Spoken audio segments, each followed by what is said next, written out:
여러분이 지금 쓰고 계신 핸드폰은 애플인가요? 아니면 삼성인가요? 쇼핑은 나이키? 아니면 파타고니아? 여름 숙소 예약은요? 야노자? 아니면 에어비앤비? 여러분은 어떤 기준으로 브랜드를 선택하시나요? 그리고 브랜드는 선택받기 위해 어떠한 준비를 할까요? 10년 전보다 지금이, 지금보다 미래에 브랜드 중요성이 점점 더 커지고 있습니다. 사람들이 좋아하는 브랜드의 조건을 알아보고 애플, 삼성, 구글, 나이키 그리고 수많은 한국의 브랜드들까지 10년 후를 이끌어갈 브랜드의 조건 한번 함께 이야기해 보겠습니다. 안녕하세요. 인간 생각의 작동 방식을 연구하는 인지심리학자 김경일입니다. 안녕하세요. 인터브랜드 한국법인 문지훈 대표입니다.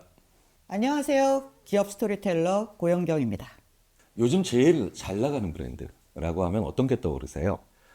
다들 머릿속에 제각각 떠오르는 브랜드가 있으실 텐데요. 요즘 뜨는 브랜드가 무엇인지, 그것을 왜 눈여겨봐야 하는지 객관적으로 살펴볼 수 있는 순위가 있습니다. 인터브랜드에서 해마다 선정하는 세계 100대 브랜드 리스트인데요. 오늘은 이 랭킹을 보면서 브랜드에 대해 얘기해 보려고 합니다. 문시훈 대표님, 네, 탑 100, 탑 100을 인터브랜드에서 선정하죠. 네네. 어떤 기준으로 선정하는 건가요? 먼저 저희 회사에 대해서 간단하게 말씀을 좀 드리면요. 저희 인터브랜드는 말씀 주신 대로 브랜드에 대해서 연구를 하고 브랜드가 각자 성장을 잘 할 수 있게 컨설팅을 하는 전 세계 최대 그리고 최고의 브랜드 컨설팅 기업이고요. 이렇게 브랜드를 연구를 하다 보니까 저희가 2000년 초반부터 저희 회사의 마케팅의 일환으로서 전 세계에서 가장 이제 가치 있는 브랜드가 어떤 것들일까 화폐 단위로 평가를 하고 그것을 기준으로 지금 20년이 넘게 이제 전 세계 발표를 하고 있는데요. 아주 간단하게 말씀을 드리자면 브랜드는 이제 기업의 하나의 중요한 자산이다 보니까 이 기업의 전체 가치에서 브랜드가 차지하는 가치가 얼마만큼인지 그 비중을 재무적인 요소 그리고 브랜드의 역할이라는 요소 그리고 브랜드 강도 요 세 가지를 평가를 해서 탑 100 리스트를 매년 발표를 하고 있습니다.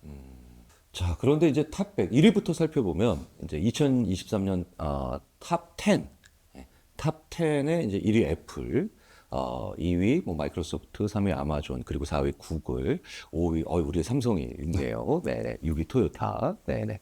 그리고 7위 메르세데스 벤츠, 그다음에 8위 코카콜라, 네. 그리고 9위가 나이키네요, 나이키. 네. 그리고 이제 BMW가 또 10위 안에 들어가 있는데 이 순위들을 보고 처음에 딱 어떻게 이런 생각이 든다. 어떤 점이 있으셨나요? 네. 뭐 많은 사람들이 대중적으로 좋아하고 많이 팔리는 제품이고 또 한편으로 생각하면 돈 생기면 사야지 하는 그런 브랜드들이 이제 탑 10 안에 다 들어있다라고 보면 될 것 같습니다. 네. 대표님께서. 뭐 특히 그 중에서도 탑 10에 딱 보시면 탑 5까지가 뭐 우리가 흔히 하는 빅테크 기업들이죠. 뭐 저희들은 그냥 빅테크 기업 속에서 지금 살고 있다라는 게 보여지고요. 또 한 가지는 탑 10 안에 또 재밌는 것은 자동차 산업은 사실 굉장히 급변하는 이 산업 중에 하나인데, 근데 그 안에서는 기존의 강자들 토요타, 벤츠, 그리고 BMW 등이 여전히 기존 강자들이 이렇게 급변하는 자동차 산업에서도 굳건히 그 리더십을 지키고 있다. 이 두 가지가 굉장히 특이한 점으로 저는 보고 있습니다. 네. 저는 이런 느낌이 들었습니다. 제 생년을 기준으로 정확히 절반이 제가 태어난 이후에 만들어진 기업이고요. 그리고 제가 태어나기 이전에 존재했던 기업이 여전히 있는 게 5개. 예, 그래서 어떻게 이렇게 그러면 제가 앞으로 나중에 60대, 70대 되면 저 중에 몇 개 기업이 또 사라지고 밀려나고 이렇게 될까? 네네. 이런 생각이 드는데 왜 갑자기 저를 그렇게 쳐다보십니까? 근데 이게 굉장히 맞는 말씀이신 게요. S&P 500의 기업들의 수명을 조사를 해보면 점점 엄청나게 빨리 줄어들고 있거든요. 그렇죠. 예, 그렇게 생각하면 말씀하신 대로 지금 반쯤 살아있다가 언젠가는 또 그중에 한 3분의 1만 살아남아 있을 수도 있을 것 같습니다. 예전에 고 박사님께서 한번 강연에서 네. 예전에 뭐 70년 정도 수명이었으면 이젠 그 절반이고 앞으로는 또 네. 절반도 안 될 네. 거다 뭐 이렇게 해가지고 제가 그때 보면서 옆에 있는 다른 이제 강연을 들으면서 옆에 분한테 야, 이 기업이 파리 목숨이네 막 이런 얘기를 하면서 웃었던 적도 있는데 지금 1위가 이제 애플이잖아요. 애플인데 이게 애플의 상승세가 사실 꽤 오래전부터 애플은 최상위권 기업이었는데 언제까지 이게 계속될 거라고 좀 보세요? 2013년이죠. 13년에 1위를 하고 지금 이제 11년 동안 1위를 계속 지속을 하고 있는데요. 글쎄요, 제 개인적인 생각으로는 큰 이슈가 터지지 않는 이상 애플의 아성은 쉽게 무너지지 않을 것 같다라는 생각을 하고 있습니다. 거기서 가장 큰 이유는 아까 제가 이 평가 방법 중에 브랜드 역할력이라는 말씀을 드렸는데요. 말 그대로 고객들의 수요를 창출하는 데 있어서 이 브랜드가 얼마만큼 역할을 하냐라는 측면이에요. 애플 같은 경우에는 사실 거기에 기능이라든지 뭐 디자인 이런 걸 특별히 얘기하지 않잖아요. 애플 뭐 아이폰 15, 뭐 그다음 아이패드 이런 게 나오면은 그냥 사람들 애플 제품이 새로 나왔다는 거에 그냥 줄들을 쓰죠. 그러다 보니까 이것은 실제 그들의 경제적인 수요를 창출하는 데 있어서 애플이라는 브랜드 자체가 굉장히 큰 역할을 하는 거예요. 그러다 보니까 앞으로도 이 현상이 계속 유지되지 않을까? 특히 이제 2010년도가 많이 넘어가면서 요즘에는 그냥 실질적인 이익을 중요하게 생각하는 고객들이 굉장히 많이 있죠. 그런데 애플은 여전히 엄청나게 많은 팬베이스, 브랜드 충성도를 갖고 있는 고객들이 많이 있습니다. 거의 전 세계 유일한 브랜드라고 생각을 하는데요. 그렇기 때문에 말씀드린 대로 앞으로도 계속 애플은 이 아성을 유지하지 않을까 그런 생각을 하고 있습니다. 저는 심리학자잖아요. 저는 이제 스마트폰을 두 회사 걸 다 쓰거든요. 이제 정말 그런데 쓰면 쓸수록 정말 다른 사람들이 만드는 두 기종이구나 라는 생각이 드는데 방금 전에 대표님께서 말씀하셨던 충성도, 그러니까 저희는 심리학자니까 충성심이 강한 고객들, 그 브랜드에 대한 특히 그 애플에 대한 충성심이 강한 제 주위에 있는 사람은 나쁜 것도 이게 나쁜 게 아니라고 믿더라고요. 그렇죠. 네, 그래서 왜 이 삼성의 스마트폰에는 이 기능이 왜 여기에는 없어? 아이폰에는 없어라고 하니까 얼마나 고민을 많이 하고 배려심이 많으면 그 기능을 안 넣겠냐. 야. 그러니까 이제 뭐 무게, 가격, 뭐 다른 객관적 지표라는 걸 크게 신경 쓰지 않고, 그렇죠. 네.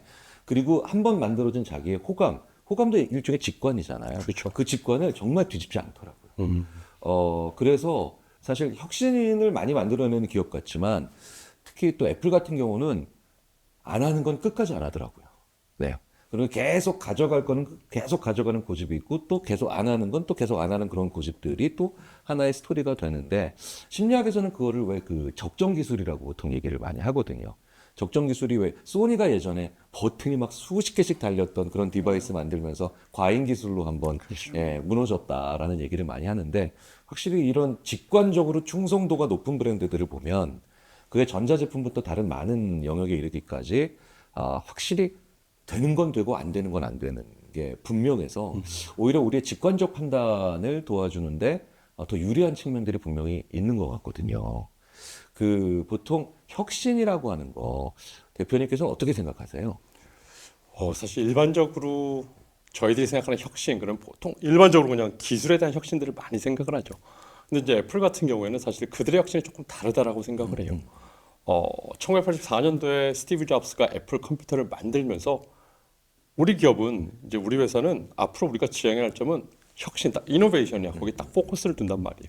그러다 보니까 단순히 기술뿐만이 아니라 말씀하신 대로 사용자들이 실제 경험하는 UX, UI에 대한 혁신, 디자인에 대한 혁신, 커뮤니케이션에 대한 혁신, 하물며 제품을 런칭하는 그 행사장에서도 굉장히 남들보다는 다른 모습을 보이잖아요. 그것은 그들의 본질적인 이 코어 브랜드 방향성 자체가 혁신에 두고 있기 때문에 모든 이제 활동에 있어서 혁신하는 거 포커스를 하고 있기 때문에 우리 고객들이 느끼는 혁신은 다른 회사에서 얘기하는 기술 혁신과는 좀 더 다른 차원에서 폭넓은 측면에서 접근을 하기 때문에 그런 것 때문에 더욱더 브랜드 충성도 그리고 고객 충성들이 많이 생기지 않았을까 그런 생각을 하고 있습니다. 네, 근데 예전에 또 고영경 박사님이 제가 이제 가끔 포럼에서 발표하시거나 강연하실 때 제가 먼발치에서 이렇게 볼 때가 있거든요. 처음엔 실제로 이런 적도 있었어요. 참 재밌는 내용이다라고 했는데 연자가 고영경 박사님인 거예요. 근데 이제 그때 기억하실지 모르겠는데 질문을 애플이 어떻게 될 것이냐라고 하는데 고영경 박사님이 아주 간단하게 쭉 갑니다. 쭉 갑니다. 왜 이 긴 질문에 이렇게 짧게 대답하시는 그런 이런 또 재미가 있으신 박사님이신데 그 이유는 뭐라고 보시나요? 그러니까 애플하면 오랫동안 지금 대표님 말씀하신 것처럼 혁신의 상징입니다.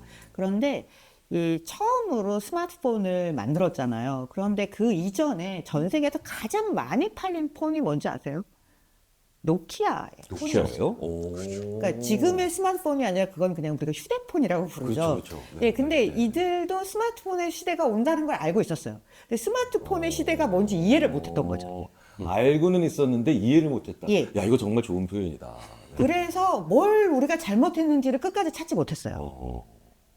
변화가 오는 건 알겠는데 뭘 해야 될지 몰랐던 거죠. 그러니까 그리고 지금도 이야기하는 게 삼성은 폰에다가 컴퓨터를 넣은 것이고 왜는? 애플은 컴퓨터에다가 폰을 넣었다라는 표현을 많이 써요. 그러니까 이게 왜 다르냐면 전혀 다른 사람이 만들었다고 느끼는 것 자체가 기능을 이야기하는 것이 아니라 우리가 어떤 혁신을 창출할 것인가에 대한 기본적인 어프로치가 달랐던 겁니다. 그렇지. 그래서 이런 혁신의 상징성은 계속 이어지는 것이고요. 그런데 또 한편으로 생각하면 애플만 충전기가 오랫동안 달랐어요. 그렇죠. 네. 이 C타입이 아니었잖아요. 가방에 그냥 양쪽 거 다 들고 다니는데 얼마나 힘들었는데요, 진짜. 예, 넓적한 그래서 것부터 사실 유럽연합에서는 이제 이거 바꿔라라고 이제 이야기를 했어요. 그러면서 이제 충전 단자를 이제 표준화를 이제 시작을 했는데 사실 다른 기업이었으면 엄청나게 욕을 먹었을 거예요. 그렇죠. 그런데 애플이 하니까 사람들이 야, 애플은 원래 달라. 아까 말씀하신 대로 기능적인 측면에 있는 게 아니라 혁신의 상징을 내가 쓰고 가지고 다닌다라는 그런 자부심이 있기 때문에 달라도 다 인정해 주는 거예요. 아, 그러니까요. 다른 기업이 그랬으면 진짜 욕을 엄청나게 먹었습니다. 근데 애플의 혁신 이미지가 현재는 조금씩 줄어드는 것 같다는 얘기도 좀 하셨잖아요, 최근에. 예, 왜냐하면 이제 전기차를 스스로 포기했어요. 최근에 이제 그렇죠. 오늘 발표를 했는데요. 최근에 발표를 해서 이 전기차를 포기한다고 했고 비전 프로가 나와서 또 굉장히 인기를 끌었지만 아직까지는 너무 무겁고 힘들다. 그래서 이 중고품으로 계속 나오고 있다고 하는데 엔비디아가 AI를 막 이끌어 나가는데 애플이 약간 주춤하는 이 자세가 지금 혁신의 상징, 그동안 이 십몇 년 동안 이끌어왔던 혁신의 상징이 다소 침체되고 있는 게 아니냐. 모든 기업이 영원하지 않거든요. 그렇죠. 아니, 사실 그래픽카드 만드는 그냥 작은 회사로 제가 이제 왜 그 20대, 30대에 컴퓨터 조립했었을 때 그런 회사였던 엔비디아가 최근 몇 년 동안은 이 지구상에서 엔비디아밖에 없는 것 같은 느낌이. 예, 지금은 뭐 엔비디아의 세상이라고 그러니까요. 말씀드릴 수가 있어요. 엔비디아 모르면 이제 뭐 시사, 정치, 경제에 대해서 얘기할 자격이 없는 것 같은 그런. 그럼 제가 질문을 한번 던져볼게요. 엔비디아는 하드웨어 회사일까요? 소프트웨어 회사일까요? 제 머릿속에서는 전형적인 하드웨어였죠. 되게 어렵네요. 뭐 그렇죠. GPU 만들 때는 사실 하드웨어 회사라고 얘기할 수가 있는데요. 지금 사업의 변모를 보다면 소프트웨어 회사로서 전환을 해 나가려는 것이 아닐까라는 생각이 들기는 해요. 지금 애플을 위협하는 약간의 그런 혁신의 상징성을 엔비디아가 가져가는 이유는 하드웨어를 만들었지만 지금 소프트웨어를 완전히 두 개를 연결시킨 회사로서 예전에 아마존의 뭐 플라이 휠 효과 이런 걸 얘기했잖아요. 지금 엔비디아가 그 길을 걸어가고 있는 것 같습니다. 그래서 뭐 전 세계 시총을 막 하루에 막 14%씩 그렇죠. 주가가 올라가면서 거의 그러니까요. 코카콜라만큼 벌었다고 네, 하죠. 진짜. 예, 그래서 그런 변화가 굉장히 빠르게 기업들 사이에서 일어나고 있는 것 같아요. 그러니까 기사들이 보면은 뭐 어제 하루 동안에 엔비디아가 어떤 전체 예. 기업만큼 돈을 벌었다는 등 가치가 올라갔다는 예. 등 기사도 참 재밌게 잘 쓰시더군요. 자, 그런데 사실 또 제 가방 안에 이제 애플이 있다면 또 빠질 수 없는 또 삼성이 네. 가방 안에도 이제 이 두 회사의 스마트폰을 공존을 하고 있는데 지금 삼성이 또 좀 많이 올라가서 5위 정도 하는 걸로 나오는데 저는 아무래도 한국 사람이라 그런지 삼성 1위도 가능할까 뭐 궁금해요. 1위를 하려면 혹은 또 삼성이 1위를 하려면 어떤 게 필요하다고 보세요? 두 분은 어떤 생각하십니까? 일단 삼성이 지금까지 온 여정을 봤을 때 굉장히 놀라운 게요. 저 2012년도에 삼성이 처음으로 탑10에 들어왔어요. 그런데 그때 그 당시에 삼성전자가 뭐라고 얘기를 했었냐면은 딱 홈페이지에도 기술을 했었는데요. 우리는 2020년까지 글로벌 탑5 브랜드가 되겠다. 이게 그들의 명확한 목표, 비전을 영어로 딱 써갖고 홈페이지에 공표를 했단 말이에요. 그리고 실제 2020년도에 딱 탑5가 됐어요. 탑3라고 하지. 그러게요. 그래서 탑스까지 올라올 수도 있었을 텐데. 말하는 대로 되는 거 맞구나. 이게 명확한 목표를 잡고 거기에 따른 전략적인 로드맵을 추구하고 그거에 따라서 그대로 실행을 하면서 그걸 이제 달성을 한다라는 거는 엄청난 삼성전자의 의지와 저력을 볼 수 있다라고 생각을 해요. 다만 향후에 정말 1위까지 가기 위해서는 아직까지는 조금 이제 애플의 브랜드 가치와 비교했을 때 한 이제 6분의 1 정도 가 됩니다. 그리고 시총을 비교했을 때도 아직까지 한 12% 정도 수준인 것 같아요. 그러다 보니까 출발점 자체가 조금은 경제의 규모 측면에서 다르다 보니까 쉽지는 않을 것이다 라는 생각을 하고 있습니다만 결국에는 삼성전자 역시 지금보다 더욱더 브랜드 가치를 성장시키기 위해서는 과연 어디에 포커스를 해야 될 것인가. 저는 애플이랑 타 마이크로소프트라든지 이런 데와 가장 다른 삼성전자의 또 강점은 굉장히 다양한 사업의 다각화 측면이라고 생각을 해요. 꼭 우리는 모바일 폰만 만드는 것들이 아니고 그 외에도 다양한 사업을 갖고 있기 때문에 결국엔 이런 것들이 모두 다 생태계를 이뤄가면서 하나의 삼성의 모습들을 우리 삶에 그대로 함께 할 수 있는 그런 생태계를 구축할 수만 있다면은 삼성전자 역시 향후에도 지속적으로 계속 브랜드 가치가 상승하지 않을까라는 생각을 갖고 있습니다. 그래서 또 어떤 분들은 왜 그 애플보다 삼성이 더 지속 기간은 길 거다라고 하는 얘기들을 또 그렇게 해서 하시는 것 같기도 하네요. 고 박사님은 또 어떻게 생각을 하세요? 너무 좋은 말씀을 해주셨어요. 사실 그 삼성이 가지고 있는 장점이라는 게 뭐 가전만 있는 것도 아니고 폰만 있는 것도 아니고 반도체도 가지고 있고 그래서 B2C와 B2B를 모두 가지고 있고 하드웨어에서 뭐 삼성을 이길 만한 다른 여타의 경쟁자가 쉽게 드러나지 않습니다. 반도체 부분만 요즘 굉장히 취약하거든요.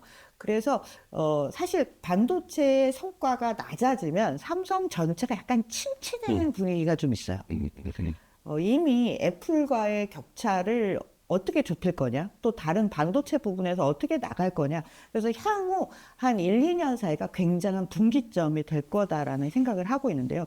애플 폰을 많이 쓰고 요즘 젊은 세대들은 삼성을 안 쓴다고 하잖아요. 그래서 저희 집에 있는 그 폰을 많이 쓰시는 자녀분한테 물어봤어요. 그랬더니 대답이 딱 1번이 이거였어요. 셀카가 애플이 잘 나와. 그러니까 상당히 우리는 막 이런 요인 저런 요인 많은 요인을 생각하는데 딱 그렇구나. 셀카가 잘 나와. 딱 한마디에 제가 이해했습니다. 그래서 그런 이미지를 브랜드 파워를 사실은 성과가 브랜드 파워를 내기도 하지만 브랜드 파워를 내야 성과가 올라갈 수도 있다라는 생각이 들어요. 그렇죠. 그리고 셀카가 잘 나오는 건 하드웨어의 문제가 아니라 소프트웨어의 문제에서 더 우월하다고 봐야 되는 거잖아요. 근데 실제 셀카가 정말 잘 나오냐라는 건 또 퀘스천인 것 같아요. 그걸 심리학자들이 두 개 이렇게 비교해 많이 봤을 합니다. 때는요. 결국엔 심리적으로 네. 그 세대에서는 아이폰으로 찍었을 때 더욱더 더 잘 나온다라고 느끼는 것 같아요.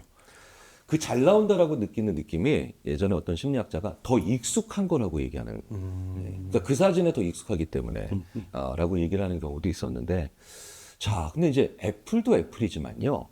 그 제가 아는 어떤 동료 심리학자가 길거리에 굴러다니는 애플이 또 하나 있다. 그만큼 브랜드 충성도가 높다고 테슬라를 이제 얘기를 하더라고요. 그 테슬라에 대한 얘기도 좀 해주세요. 테슬라는 정말 애플과 비슷한 길을 걸어간다라고 볼 수 있어요. 애플을 아까 말씀드릴 때, 이 하나의 애플에 대한 충성도, 애플 월드를 만든 거예요. 생태계 플랫폼을 정말로 만들었기 때문에 혁신의 상징이 되었던 건데, 테슬라가 그런 길을 걸어가는 거죠. 테슬라는 사실 자동차라는 하드웨어를 만드는 기업처럼 보이지만 사실 테슬라를 가장 크게 차별화시킨 점은 이거는 이제 움직이는 소프트웨어의 집합체, 최첨단 기술의 어떤 집약, 모빌리티의 혁신의 상징성 같은 걸 가져가 버린 거죠. 그래서 문 닫을 때마다 쾅 소리가 나고 아기가 잘 안 맞더라도 많은 사람들이 크게 불평 불만을 하지 않습니다. 그리고 특히나 일론 머스크가 가지고 있는 빌 게이츠보다는 좀 더 악동스럽지만 이분이 가지고 있는 또 다른 방식의 천재성의 방향, 발휘 뭐 이런 것들도 테슬라와 함께 브랜드 이미지를 같이 가지고 가는 게 아닌가라는 생각이 듭니다. 그래서 많은 사람들이 예전에는 지금은 테슬라 이야기를 하지만 전에는 뭐 애플을 쓰고 인스타그램, 페이스북 이런 기업들과 이제는 거기에 테슬라가 같이 들어가는 테크 기업으로서의 상징성을 가져가고 있는 것 같아요. 그렇게 치자면 애플에서 말하는 그런 적정하다, 딱 적당하다는 표현이 테슬라에도 정확히 적용이 되는 것 같습니다. 왜 진짜 단차 보면 네. 이음새 보면 엉망진창인 경우도 많잖아요. 네, 그래서 제가 카센터를 하는 친구가 테슬라 차를 처음 보더니 이게 테슬라냐고 미칠라지 막 이러면서 정말 어이없어 하는데 생각해 보니까 그 카센터를 하는 그 친구가 한 얼마 정도 지나고 난 다음에 보니까 근데 사람들이 이걸 원하지 않는다는 겁니다. 이게 이렇게 잘 될 필요가 굳이 있느냐고. 뭐 왜냐면 시트도 테슬라 차를 타면서 벤츠의 시트를 원하는 사람이 아무도 없는 거죠. 네, 왜냐하면 더 조용하고 그리고 원하는 가치가 전혀 다른 곳에 있는 것만 딱 잡아서 충족을 시켜주는 것이 되니까 심지어 이런 얘기도 하더라고요. 칼센터 자주 안 나가니까 칼센터 직원 만나서 얘기하는 거 많이 불편한데 테슬라를 타니까 사람을 많이 안 만나도 되는 정비에 관련된 사람을 많이 안 만나도 되는 게 그게 너무 좋다라는 분들도 계세요. 심지어 또 그런 걸 또 강조를 알고 하더라고요. 그렇죠. 네. 그러니까 확실히 그런 그 원하는 것과 그 다음에 바라는 것을 확실히 선을 그어주는 그런 것들도 참 하는 그런 영리한 기업인 것 같기도 한데요. 그렇다면 대표님 이런 우리가 지금 얘기하고 있는 이런 브랜드 충성도 외에도 브랜드의 중요한 것들은 분명히 더 있겠죠. 네. 어떤 것들이 있을까요? 뭐 사실 브랜드의 중요한 뭐 요소들을 따지자면 굉장히 여러 가지가 있죠. 뭐 저희가 브랜드 가치를 평가하는 데도 10가지 요소를 갖고 평가를 하고요. 10가지. 근데 이제 좀 더 그런 것보다는 이제 크게 얘기를 한다면은 저는 브랜드 가장 중요한 현 시대 가장 중요한 건 크게 두 가지 측면이라고 생각을 해요. 하나는 결국엔 브랜드 렐러번스라고 하는 연관성. 얼마만큼 우리 고객들에게 이게 정말 이 연관된 제품과 서비스를 제공할 것인가. 결국에는 기업들은 고객들이 지금 또 현재뿐만이 아니라 미래에 필요로 하는 니즈라든지 욕구를 정확하게 파악을 해서 그들 삶에 뭔가를 해결해 줄 수 있는 그들 삶에 좀 더 의미가 될 수 있는 그런 제품과 서비스를 제공했을 때 고객들은 이 브랜드의 연관성을 느끼게 되죠. 아무리 좋은 브랜드고 혁신을 한다라고 하고 아무리 뭐 디자인이 좋고 그래도요. 결국엔 제 삶에 실질적인 긍정적 연관을 주는 그런 브랜드가 살아남게 되어 있어요. 그게 브랜드의 연관성이라는 부분이고요. 또 한 가지 측면은 아무리 또 부합하는 제품과 서비스를 만든다라고 해도 요즘에 굉장히 중요한 것은 브랜드는 고객과 인간들과의 관계를 형성을 시키는 게 굉장히 중요합니다. 우리가 얼마만큼 차별화된 포지셔닝을 갖고 있고 그래서 여러분들 삶에 어떻게 우리가 역할을 해줄 것이고 그래서 이 고객들을 어떻게 참여를 시킬 것이고 이러면서 점점 더 관계를 형성해가는 측면이거든요. 그래서 크게 한 측면에서는 우리 삶과의 연관성이라는 측면 그리고 또 하나는 고객과의 관계 형성이라는 측면을 통해서 사실 각각 독립적이면서도 이 상호 보완적인 이 관계에 있다라고 생각을 해요. 한마디로 얘기를 한다라면은 기업들은 이 각자 이 고객들의 개인의 필요한 니즈와 욕구에 정확하게 부합하는 제품과 서비스를 제공을 하는 동시에 관계 형성을 위해서 개별화된 고객 경험 그리고 감성적인 유대 관계를 더욱 강화를 하고 그런 것을 통해서 경쟁 우위를 확보하는 것이 가장 브랜드의 현재 중요한 숙제라고 생각을 합니다. 그러니까 우리는 브랜드라고 하는 하나의 용어로 부르지만 사실은 거기엔 굉장히 역동적으로 게다가 다양한 요인들이 숨쉬고 있네요. 그 대표님 오랫동안 이제 이렇게 랭킹 선정을 보아 오셨을 텐데 항상 상위권을 차지하는 또 다른 브랜드가 있다고 하는데요. 네. 어떤 브랜드? 거의 불가능하다라고 생각을 할 정도인데요. 저희가 2000년도에 이제 처음으로 베스트 글로벌 브랜드를 발표를 했어요. 24년 전이죠. 그때 2위였던 브랜드가 지금 똑같이 24년이 지난 후에도 2위인 브랜드가 오, 그것도 대단한 거예요. 네. 저는 애플보다 오히려 더 대단하다고 생각하는데요. 그렇네. 바로 전 세계에서 가장 기업 가치가 큰 이제 3조 달러 이상이 되는 바로 마이크로소프트죠. 3조. 우리나라 돈은 4천조 이상이니까요. 기업이 4천조 이상이 될 거라고는 글쎄요 몇 년 전에 생각지도 못해봤던 것 같아요. 네. 4천조라는 단위를 입 밖으로 얘기해 본 것도 저는 제 인생에서 처음 봤거든요. 공짜를 몇 개 붙여야 되는 거죠. 그러니까요, 그렇지. 이거 뭐야 도대체? 더 놀라운 것은요. 그때의 리스트를 보면 탑10 안에 있었던 브랜드 아까 말씀 주신 대로 뭐 노키아라든지 인텔이라든지 G라든지 그때 세상을 호령했던 브랜드들이죠.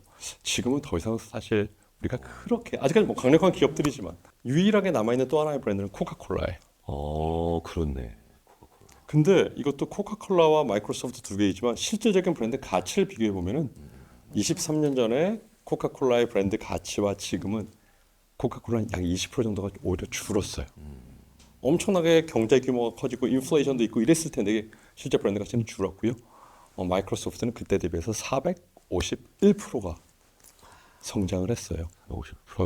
그러니까 결국에는 이 수십 년 동안에 기업이 존속하고 계속적으로 지속적인 성장을 하는 데 있어서는 마이크로소프트가 했던 행보가 굉장히 많은 기업들한테 중요한 하나의 인사이트가 될 거라고 생각을 하는데요.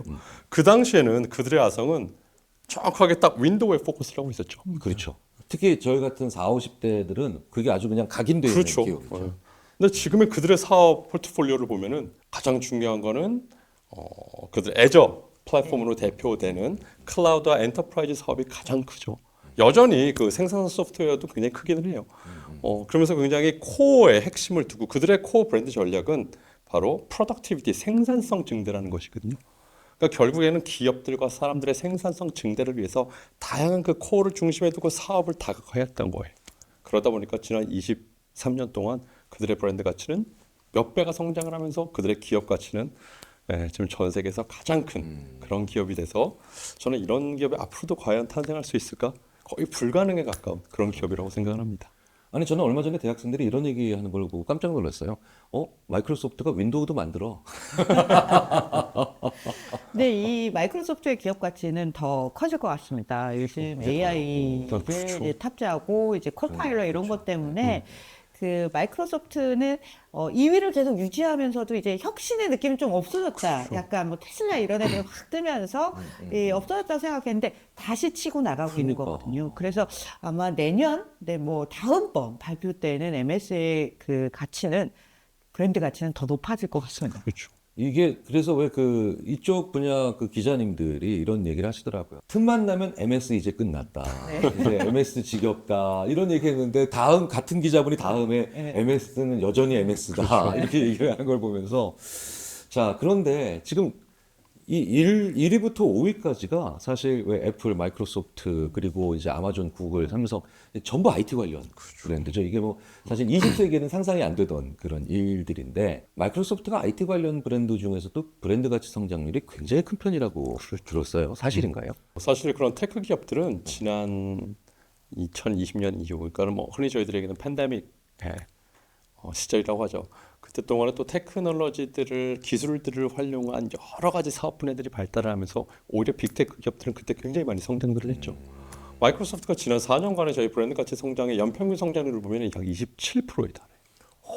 무섭다. 그런데 뭐 애플과 구글, 아마존, 삼성 역시 거의 20%대에 육박하는 그런 성장률을 보이고 있기 때문에요.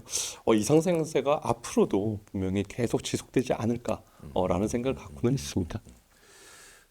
그렇다면 고영근 목사님 이제 그 기업 연구 네. 그리고 뭐 기업 역사 기업 브랜드 변천사 이거 거의 다 이제 섭렵해서 하시는 전문가시잖아요. 이 100위 안에 들어가는 이 탑 100 여기서 또 다른 특징이나 아니면 또 눈여겨볼 만한 점이 있다면 어떤 게 있을까요? 뭐 아무래도 한국 사람이니까 한국 브랜드 저도 그것도 이제 눈에 찾아보죠. 이렇게 네, 탁 찾아보죠. 튀잖아요.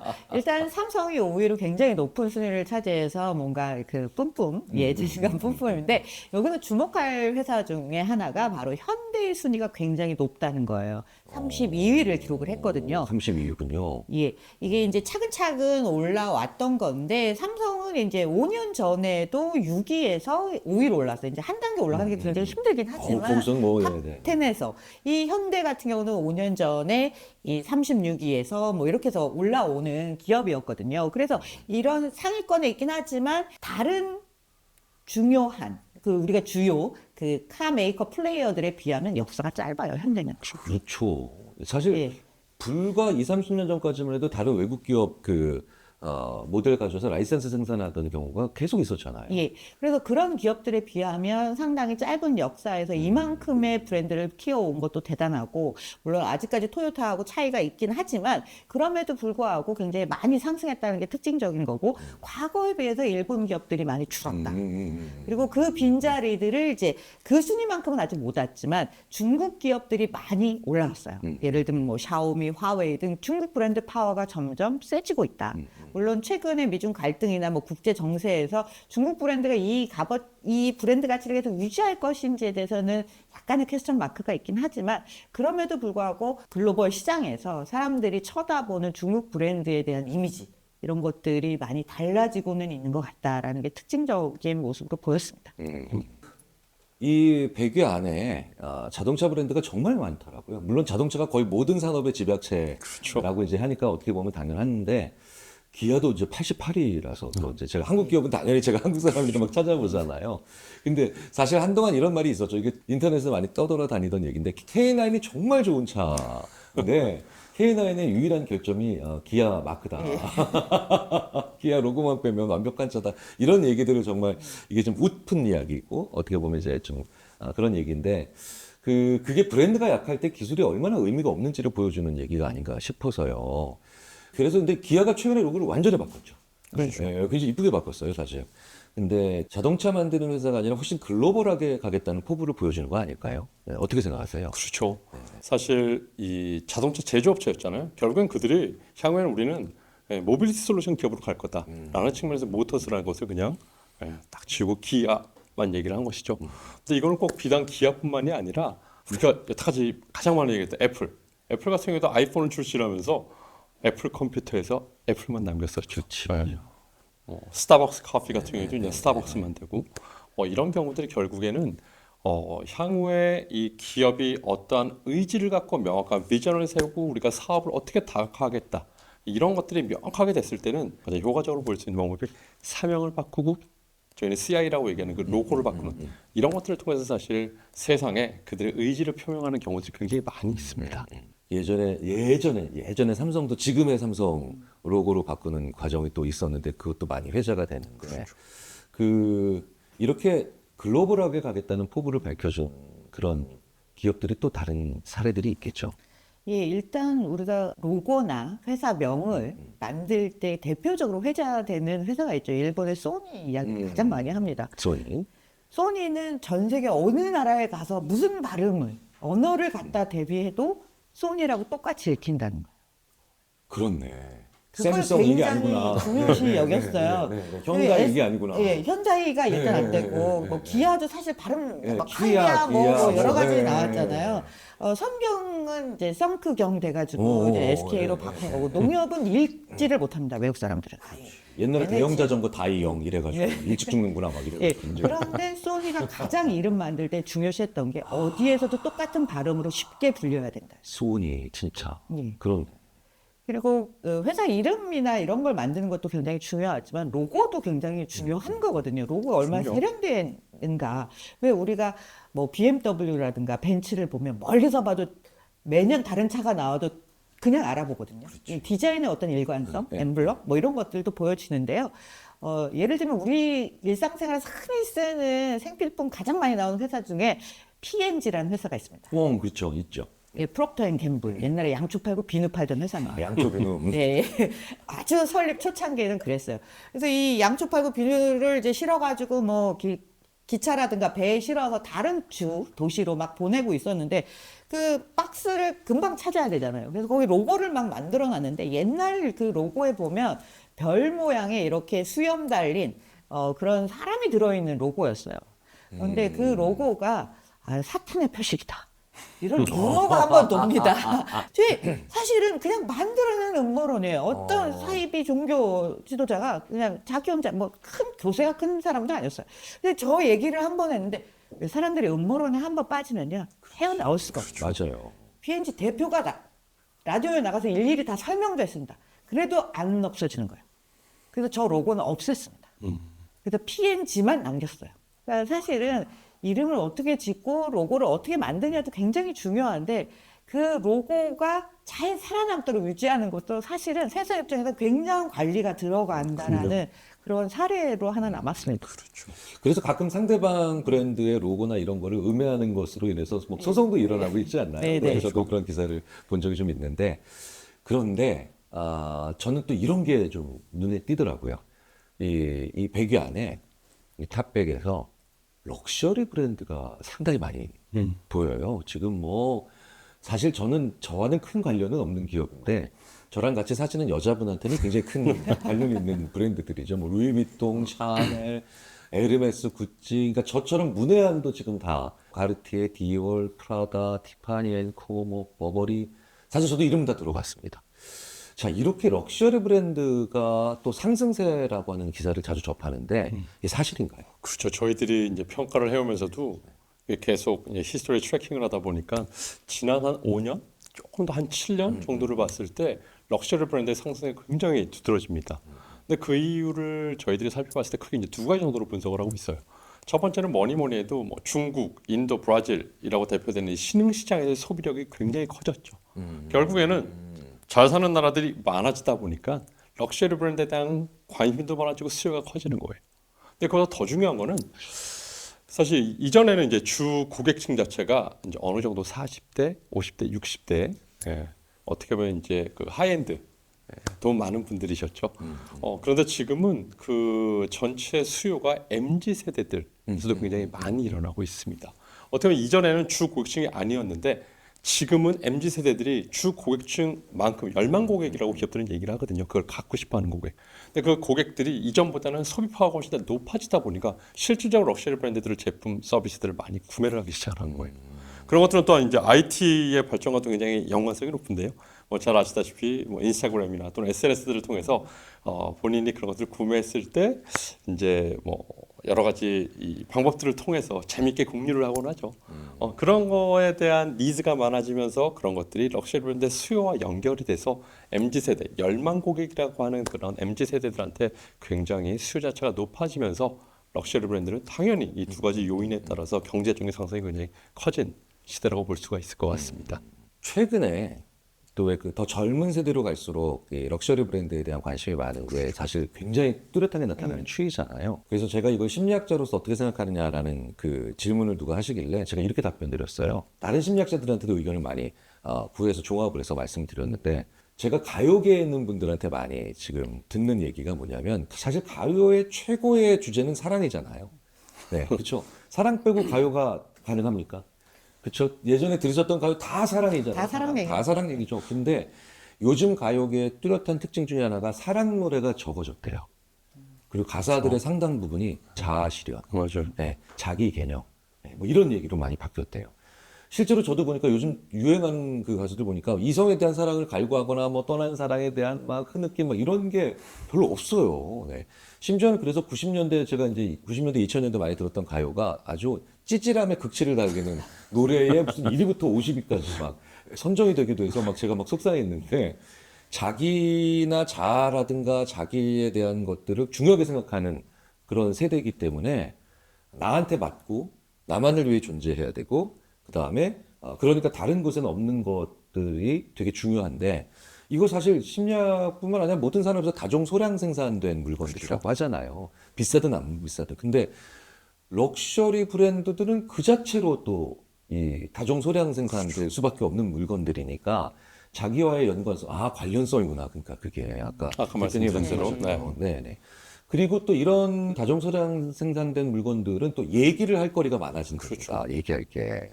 근데 왜 그거 있잖아요. 골프보다 재밌는 게 골프 치는 얘기고, 와인보다 재밌는 게 와인 얘기가, 마시는 것보다 재밌는 게 와인 얘기다라고 하는 것처럼, 이렇게, 내 삶에 있어서 어떤 물건이, 만들어지고 또 나한테 오는 과정, 이 다종 소량 생산의 스토리들을 소비하면서 나에 대한 연관성을 찾기 좋아지고 또 자기에 대한 개념을 만들기가 쉬워지니까 사실은 럭셔리 브랜드를 좋아하는 이유 중에 하나가 바로 거기에 있지 않느냐라고 하는 설명들을 했더니 꽤 많은 분들이 공감을 해주셨어요. 사실은 탁월한 설명이시죠. 그 탁월한 게 아니라 이제 저는 항상 이렇게 다른 심리학자들한테 끊어 물어봅니다. 네. 그럼 그 사람들은 전체 질문을 모른 채 끊어 대답을 하고 저는 이제 심리학계 최초 어셈블리 라인을 가지고 있는 그런. 그런데 또 질문이 이거 관련해서 그렇다면 이런 브랜드들이 이 대중의 인기가 많다고 해서 또 무조건 다 모든 브랜드를 좋아하는 건 아니잖아요. 그렇죠. 네. 맞아. 그러니까 그런 이런 희소성이라든지 이제 그들이 추구하는 이제 프리미엄이라든지 이런 거를 당연히 소비하고 싶어하는 층은 굉장히 많이 있죠. 근데 아까도 말씀드렸다시피 그런 고객층 자체가 기존 고객층 플러스 요즘 열망 고객들한테도 굉장히 많이 인기가 많아지면서 이 럭셔리 브랜드들이 굉장히 요즘에 집중하고 있는 부분들은 고객들한테 어떠한 최상의 그런 품위, 가치를 이런 전체 고객 여정에서 줄 것인가. 이 제품만 딱 샀을 때 거기서만 주는 프리미엄뿐만이 아니고요. 처음에 구매 전부터 실제 사용을 한 후까지의 모든 여정에 있어서의 이제 최고의 품위를 주려고 하고 가치를 주려고 노력들을 많이 해요. 예를 들자면은 그 요즘에 가장 많이 사람들이 뭐 인스타그램에 많이 이제 활용되는 것 중에 하나가 뉴욕에 이제 까르띠에 매장이 2022년도에 이제 새롭게 오픈을 했죠. 그거는 실제 개인 주택을 사서 리모델링을 했어요. 그런데 그러다 보니까 사람들이 이제 거기서 판매자들은 이 브랜드의 앰버서더가 되는 것이고요. 그들은 우리 브랜드 하우스에 놀러 오는 브랜드 하우스. 네, 브랜드 하우스에 오는 사람들은 극진히 이제 손님들을 대접을 하는 그런 롤 플레이를 하게 되는데요. 결국에 그 맨션에 들어가 보면은 그 가운데에는요 다이닝 룸을 재창조해 놨고요. 거기서의 정기적인 고객들과의 식사도 하곤 합니다. 근데 굉장히 재밌는 것 중에 하나는 요즘에 이렇게 우리가 디지털 시대에 살면서도 거긴 가면은 스크린도 하나도 없고요. 뭐 디지털 콘텐츠가 하나도 없어요. 그만큼 럭셔리 브랜드는 고객들한테 우린 그런 것들을 통해서 하는 게 아니라 정말 인간 대 인간으로 아까 말씀드린 대로 고객과의 관계성 형성을 위해서 굉장히 집중을 하고 하스피탈리티의 이제 극치를 보여주기 위해서 노력들을 많이 하죠. 근데 이러다 보니까 결국에 럭셔리 브랜드들은 제품뿐만이 아니라 고객 경험까지를 함께 이제 소비하는 층들이 많이 많아지는 것이 아닐까 그런 생각을 하고 있습니다. 혹시 고객 경험의 끝판왕은 아날로그에서 나온 것 같아요. 그렇죠. 결국엔 인간 대 인간이 그걸 줄 수 있는 그 심리학에 유명한 말이 있습니다. 그래서 직접 만질 수 있는 것만 사람들은 결국 가치를 더 많이 부여한다. 뭐 이런 얘기가 있는데 그 예전에 한 강연에서 고영근 박사님께서 럭셔리 브랜드들이 의외로 굉장히 중요한 우리가 잘 모르는 공통점이 있다. 얘기해 준 적이 있어요. 이 사실 럭셔리 브랜드들 보면 우리 뭐 LVMH 상징적으로 이야기하는데 뭐 루이비통 있고 뭐 크리스찬 디올도 있고 뭐 엄청나게 많죠. 많은 브랜드들이 있는데 이 중에 대부분이 한 회사에 속해 있습니다. 방금 말씀드렸던 뭐 더 잘 아시겠지만 LVMH에 다 속해 있는 브랜드들이 굉장히 많이 있어요. 여기가 루이비통, 모에 테네시가 합쳐져서 LVMH가 된 건데 이 모에 테네시 자체도 모에 샹동엔 헤네시가 이렇게 합쳐져서 만들어진 것이거든요. 그러니까 하나의 브랜드가 아니라 이렇게 계속 인수합병을 통해서 브랜드를 한 엄브렐라 안에, 한 우산 안에 넣었던 겁니다. 그래서 왜 이 LVMH 회장님이 이제 전 세계에서 뭐 가장 부자인 사람 몇 순위에 들고 유럽에서는 이제 가장 많은 부를 창출하신 분인데요. 이분이 이제 1988년에 이 회사에 들어가서 영입이 되면서 공격적인 인수합병을 꾸준히 추진을 하신 거예요. 그러면서 이렇게 많은 브랜드를 가져가는 이유는 사람들은 이야기하거든요. 아, 그러면 처음부터 하나를 또 만들어서 키우지 뭘 그렇게 비싼 돈을 주고 다른 키워진 브랜드를 사느냐. 그렇게 만드는 게 너무 힘들어서 그래요. 아, 사는 게 낫군요. 그럼요. 너무 예. 힘드니까. 왜냐하면 아시겠지만 이 우리 앞부분에 브랜드 충성도를 이야기했잖아요. 쉽게 바꾸지 않거든요. 그러니까 내가 한 100년을 투자해서 저 브랜드를 하나 만드는 것보다 잘 나가는 브랜드를 내 우산 안에 넣어놓고 같이 시너지를 창출하는 것이 훨씬 쉽다는 거예요. 그리고 또 하나는 엄마가 좋아하는 브랜드하고 딸이 좋아하는 브랜드는 같지 않아요. 아까 말씀해 주신 것처럼 그런 굉장히 최상의 경험을 주고 싶은데 엄마가 원하는 경험과 아들이 원하는 경험은 같지 않거든요. 예, 그러다 보니까 이런 브랜드들을 이제 라인업을, 소위 말하는 프로덕트 라인업, 브랜드 라인업을 쭉 가져가게 되는 거죠. 그러니까 명품은 그런 얘기를 하더라고요. 그 나이엔 아직 그걸 들 나이가 아니지. 네네. 이 나이가 됐으니 이 정도는 들어야지. 이런 얘기를 정말 그러니까 하네요. 뭐 구찌를 좋아하는 사람도 있고, 뭐 어머니는 그 뭐 구찌보다는 뭐 다른 걸 좋아할 수도 있겠죠. 그런데 이렇게 많은 브랜드들을 LVMH가 갖게 되면서 갖는 시장에서의 지배력은 엄청납니다. 그렇죠.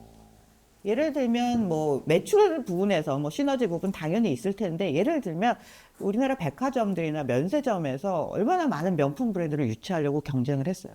그럴 때 훨씬 바게이닝 파워가 훨씬 센 거죠.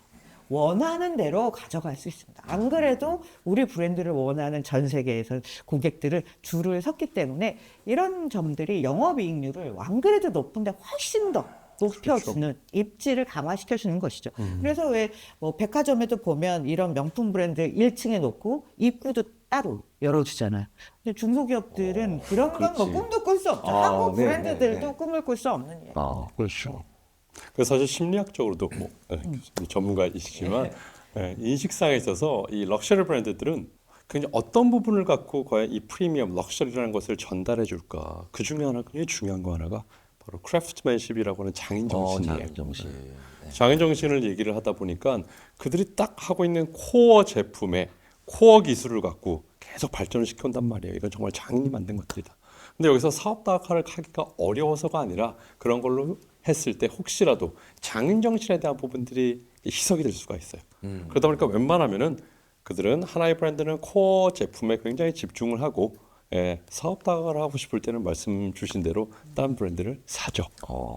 그렇게 해서 사실 인식상에서도 그랬을 때 훨씬 더 그들의 프리미엄리스와 이 희소성을 유지하기 위해서 그런 방향을 많이 추구를 하곤 합니다. 브랜드를 사람 대하듯이 하는군요. 그러니까 진짜 살아있는 사람을 대하듯이 그쵸. 이렇게 하네요, 진짜. 자, 그런데요, 박사님, 왜 그 100위 안에 들어가는 이런 브랜드들을 보니까 의외로 아니 이런 나라 이런 브랜드가 있어? 라고 하는 그런 아주 의외의 브랜드들이 또 있어요. 얘기 좀 해주세요. 네, 가장 눈에 띄는 것 중 하나가 좀 특이하게 여기 뭐 코카콜라로 이제 음료 시장을 뭐 펩시, 코카콜라가 다 잡는 게 아니냐. 그런데 눈에 띄는 브랜드가 레드불이라는 브랜드가 있습니다. 저 깜짝 놀랐어요. 레드불은 사실 태국에서 원래 만들었던 음료예요. 그렇죠. 예, 끄라잉다잉이라고 태국 말로도 그 붉은 들소예요. 끄라잉다잉이라고 이 에너지 드링크를 이제 전통적인 음료를 이제 좀 개량해가지고 만들어내는데 택시 운전 뭐 그다음에 트럭 운전사들이 많이 마셨다고 해요. 좀 힘이 나게 각성하고 카페인이 이렇게 많이 집중하니까. 들어있으니까. 네. 근데 이제 오스트리아에서 마테시츠라는 분이 이제 글로벌 마케팅 전문가인데 이분이 출장을 갔어요. 오스트리아에서 태국으로 출장을 갔으니까 이제 jetlag, 소위 말하는 시차 적응이 시차. 안 되는데 이걸 마시니까 아우. 에너지 뿜뿜인걸? 그래서 돌아보니까 너무 많은 사람들이 이걸 마시고 있는 거예요. 그래서, 야, 이거다. 그래서 이걸 가지고 이제 오스트리아 가서 레드불이라는 이름으로 이제 서구의 입맛에 맞게 약간 탄산수도 좀 넣고 이렇게 해서 만들었는데 히트를 친 거예요. 그래서 오스트리아에서 넘버원 브랜드고요. 국가별 브랜드를 따질 때 태국에서도 이 브랜드가 자기네 브랜드로 인식을 합니다.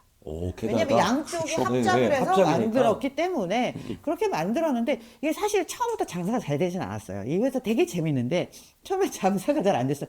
아니 처음부터 음료가 나왔는데 좀 특이한 맛이고 생소하면 잘 안 찾거든요. 그렇죠. 저도 처음에 마실 때 뭐야 예. 이랬는데. 근데 그래서 이 브랜드를 안 찾았는데 야, 이게 어디서 터졌냐면 클럽하고 디스코텍에서 터졌어. 아우 젊은이들이 나 밤새 돌아야 되는데 이거 어쩌나? 야 일단 마셔봐. 아 마시니까 괜찮아. 그래서, 이해된다. 예. 근데 이게 막 퍼지는데 이런 식으로서는 이미지나 브랜드 이미지, 브랜드 파워를 계속 늘려가기는 어렵잖아요. 그래서 이 마테시츠가 원래도 스포츠 강의였는데 야 우리는 스포츠 마케터야 돼. 있구나. 그래서 모든 익스트림 스포츠에 익스트림 스포츠. 후원을 합니다. 네, 네, 그래서 예를 들면 포뮬라 원. 그래서 지금은 레드불 아니 팀이 있죠. 그러네 진짜. 네. 예. 그리고 왜 종이 비행기 날리는 대회 있잖아요. 그다음에 뭐 절벽에서 떨어지는 인간 동력 비행기 대회, 그다음에 뭐 프리스타일 브레이킹 뭐 이런 모든 여러분들이 상상할 수 있는 익스트림 스포츠 크건 작건, 로컬 글로벌 따지면 필요 없이 이런 대회들은 전부 레드불이 주관하거나 후원합니다. 그런 것 같아요. 진짜 그런 유난히 그런 익스트림 스포츠를 보면 흔하게 볼 수 있는데 예. 그런 또 전략이 있었구나. 근데 그거 역시 말씀드린 대로 명확하게 그들이 추구하는 브랜드 전략이 뭔가 이게 딱 모험과 아드레날린이에요. 에너지 드링크다 보니까 그렇기 때문에 그들이 후원하는 이 여러 사업 자체가 굉장히 거기에 연관된 익스트림 스포츠 쪽에 하는 거죠. 또 거기다 재밌는 거는요. 일반 기업들은 그 특히 이제 사실 목숨이 위험해질 수도 있기 때문에 윙스트 같은 그런 익스트림 스포츠에는 후원을 잘 안 해요. 문제가 생길 수 있기 때문에. 근데 이들은 얘기했듯이 모험과 아드레날린이 그들의 브랜드 전략이다 보니까 거기에 굉장히 집중적으로 후원을 하고 같이 사실은 팀도 만들고 그러죠. 그래서 저희 브랜드 입장에서는 브랜드 전문가 입장에서는 사실 레드불이 흔히들 브랜드들은 브랜드 스토리텔링들을 많이 해요.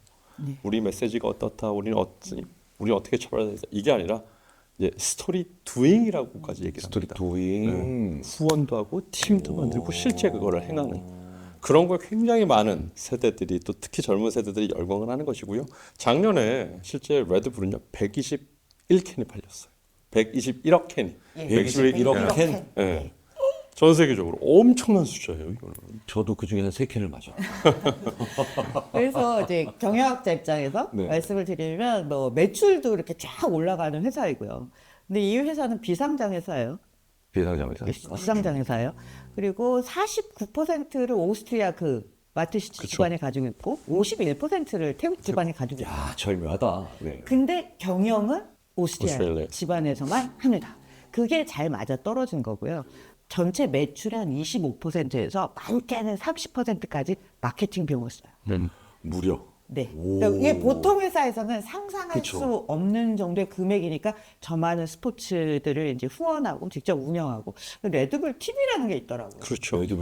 레드불 TV가 있어요. 예, 그래서 이 마케팅계에서는 이제는 레드불이 사실은 에너지 드링크라는 새로운 시장을 창출하고 네, 전 세계에서 뭐 매출 금액 단위로나마 한 40% 정도의 시장 점유율을 가지고 있다고 하는데 이제는 문화의 아이콘, 콘텐츠 회사다. 네. 이렇게 해서 이미지 그렇게 평가를 하고 있습니다. 마틴이 얼마 전에 인터뷰에 그런 얘기도 했었어요. 우리 원래 레드불은 미디어 회사인데 어쩌다 보니 에너지 드링크를 팔게 된 거야. 이렇게 농담 섞어서 얘기할 정도로 정말 재밌는 농담이네요. 네, 지금은 레드불이라는 이 브랜드 자체가 갖고 있는 이 위상과 포지셔닝은 나날이 바뀌는 것 같아요. 이게 우리의 먹방과 저는 약간 연결이 된다는 생각이 들어요. 먹방이 너무 잘 되면 이 불닭볶음면 챌린지가 사실은 새로운 시장을 열어줬거든요. 그렇죠. 그게 경영학계에서도 그런 말을 해요. 이게 푸드의 컨텐츠화라고 얘기를 했다라면 지금 레드불도 음료의 컨텐츠화를 해서 아예 자기네들이 이제 컨텐츠 회사인데 음료를 팔아 이렇게 가는 게 아닌가. 두 분 말씀을 들어보면은 이 모든 것들을 가능하게 만드는 가장 그 기초에는 아까 모험과 아드레날린이라는 말씀을 하셨던 것처럼 그 브랜드가 지향하고 추구하는 바를 스스로 규정하고 정의 내려보고 계속 그것에 기초해서 고민을 하는 게 얼마나 중요한 기본기가 되는가를 알 수가 있는데요. 근데 배경은 또 저는 요 브랜드도 되게 익숙해져서 좀 궁금해요. 넷플릭스. 네. 그렇죠. 지금 뭐 어떻게 보면 저희와 가장 오랜 시간 동안 함께하는 브랜드 중에 하나인 것 같아요. 근데 넷플릭스는 굉장히 저희 이제 흥미롭게 보는 것 중에 하나가 실제 이제 그 리드 헤이스팅스 CEO가 공식사에서 얘기를 했기 때문에 사실 기업들이 이제 결국에는 경쟁 우위를 지켜나가기 위해서 가장 중요한 것 중에 하나는 내 경쟁자가 정확히 누구지? 그들 대비해서 우리는 어떠한 우위를 선점할 수가 있지? 이거를 얘기를 해야 되는데 그들이 경쟁자라고 얘기를 사원들한테 얘기했던 것은 우리의 가장 큰 경쟁자는 바로 잠이다라고 얘기를 해요. 디즈니 플러스도 아니고 다른 OTT 플랫폼 브랜드들도 아니고요. 바로 잠이다라고 했었는데 그렇죠. 근데 정확하게 보면은 그들은 그래서 하는 일들이 우리는 사람들이 잠을 자는 시간을 조금이라도 줄여서 넷플릭스의 컨텐츠를 소비하게끔 하는. 그러기 위해서 과연 우리가 뭘 해야 될 것인가? 그러다 보면은 진짜 한 5년 전에 우리가 넷플릭스를 봤을 때 그 다음 편으로 넘어가는 시간과 최근의 시간은 훨씬 더 짧아졌어요. 자지 않게 그 시간이 좀 길었을 때 내일부터 봐야지 이게 아니고요. 바로 넘어가게 되는 거죠. 그렇듯이 여러 가지 시스템 측면뿐만 아니라 훨씬 더 잠을 안 자고 우리 거를 즐기게 하는 그런 컨텐츠를 개발을 하고 이런 것들이 결국에 지금의 넷플릭스를 만들지 않았었을까. 향후에도 그들은 OTT 딴 데 브랜드들이 만드는 거에 신경 쓰는 것이 아니고요. 사람들이 어떻게 하면 잠을 조금은 덜 자고 우리를 소비하게 할 수 있을까. 굉장히 재밌지만 사실은 어떻게 보면 엄청나게 전략적인 사고를 갖고 접근한 것이라고 생각을 해요. 네. 제가 한국에 진출해는 수많은 글로벌 기업도 다 강연을 가는데 제가 이제 왜 그 온라인에서 잠을 잘 자는 그런 강연 많이 하거든요. 그래서 넷플릭스가 저를 안 부르죠. 왜 넷플릭스만 다 나한테 강연 요청을 하는데 왜 넷플릭스만 안 했으나 했더니 그런 이유가 다 있었네.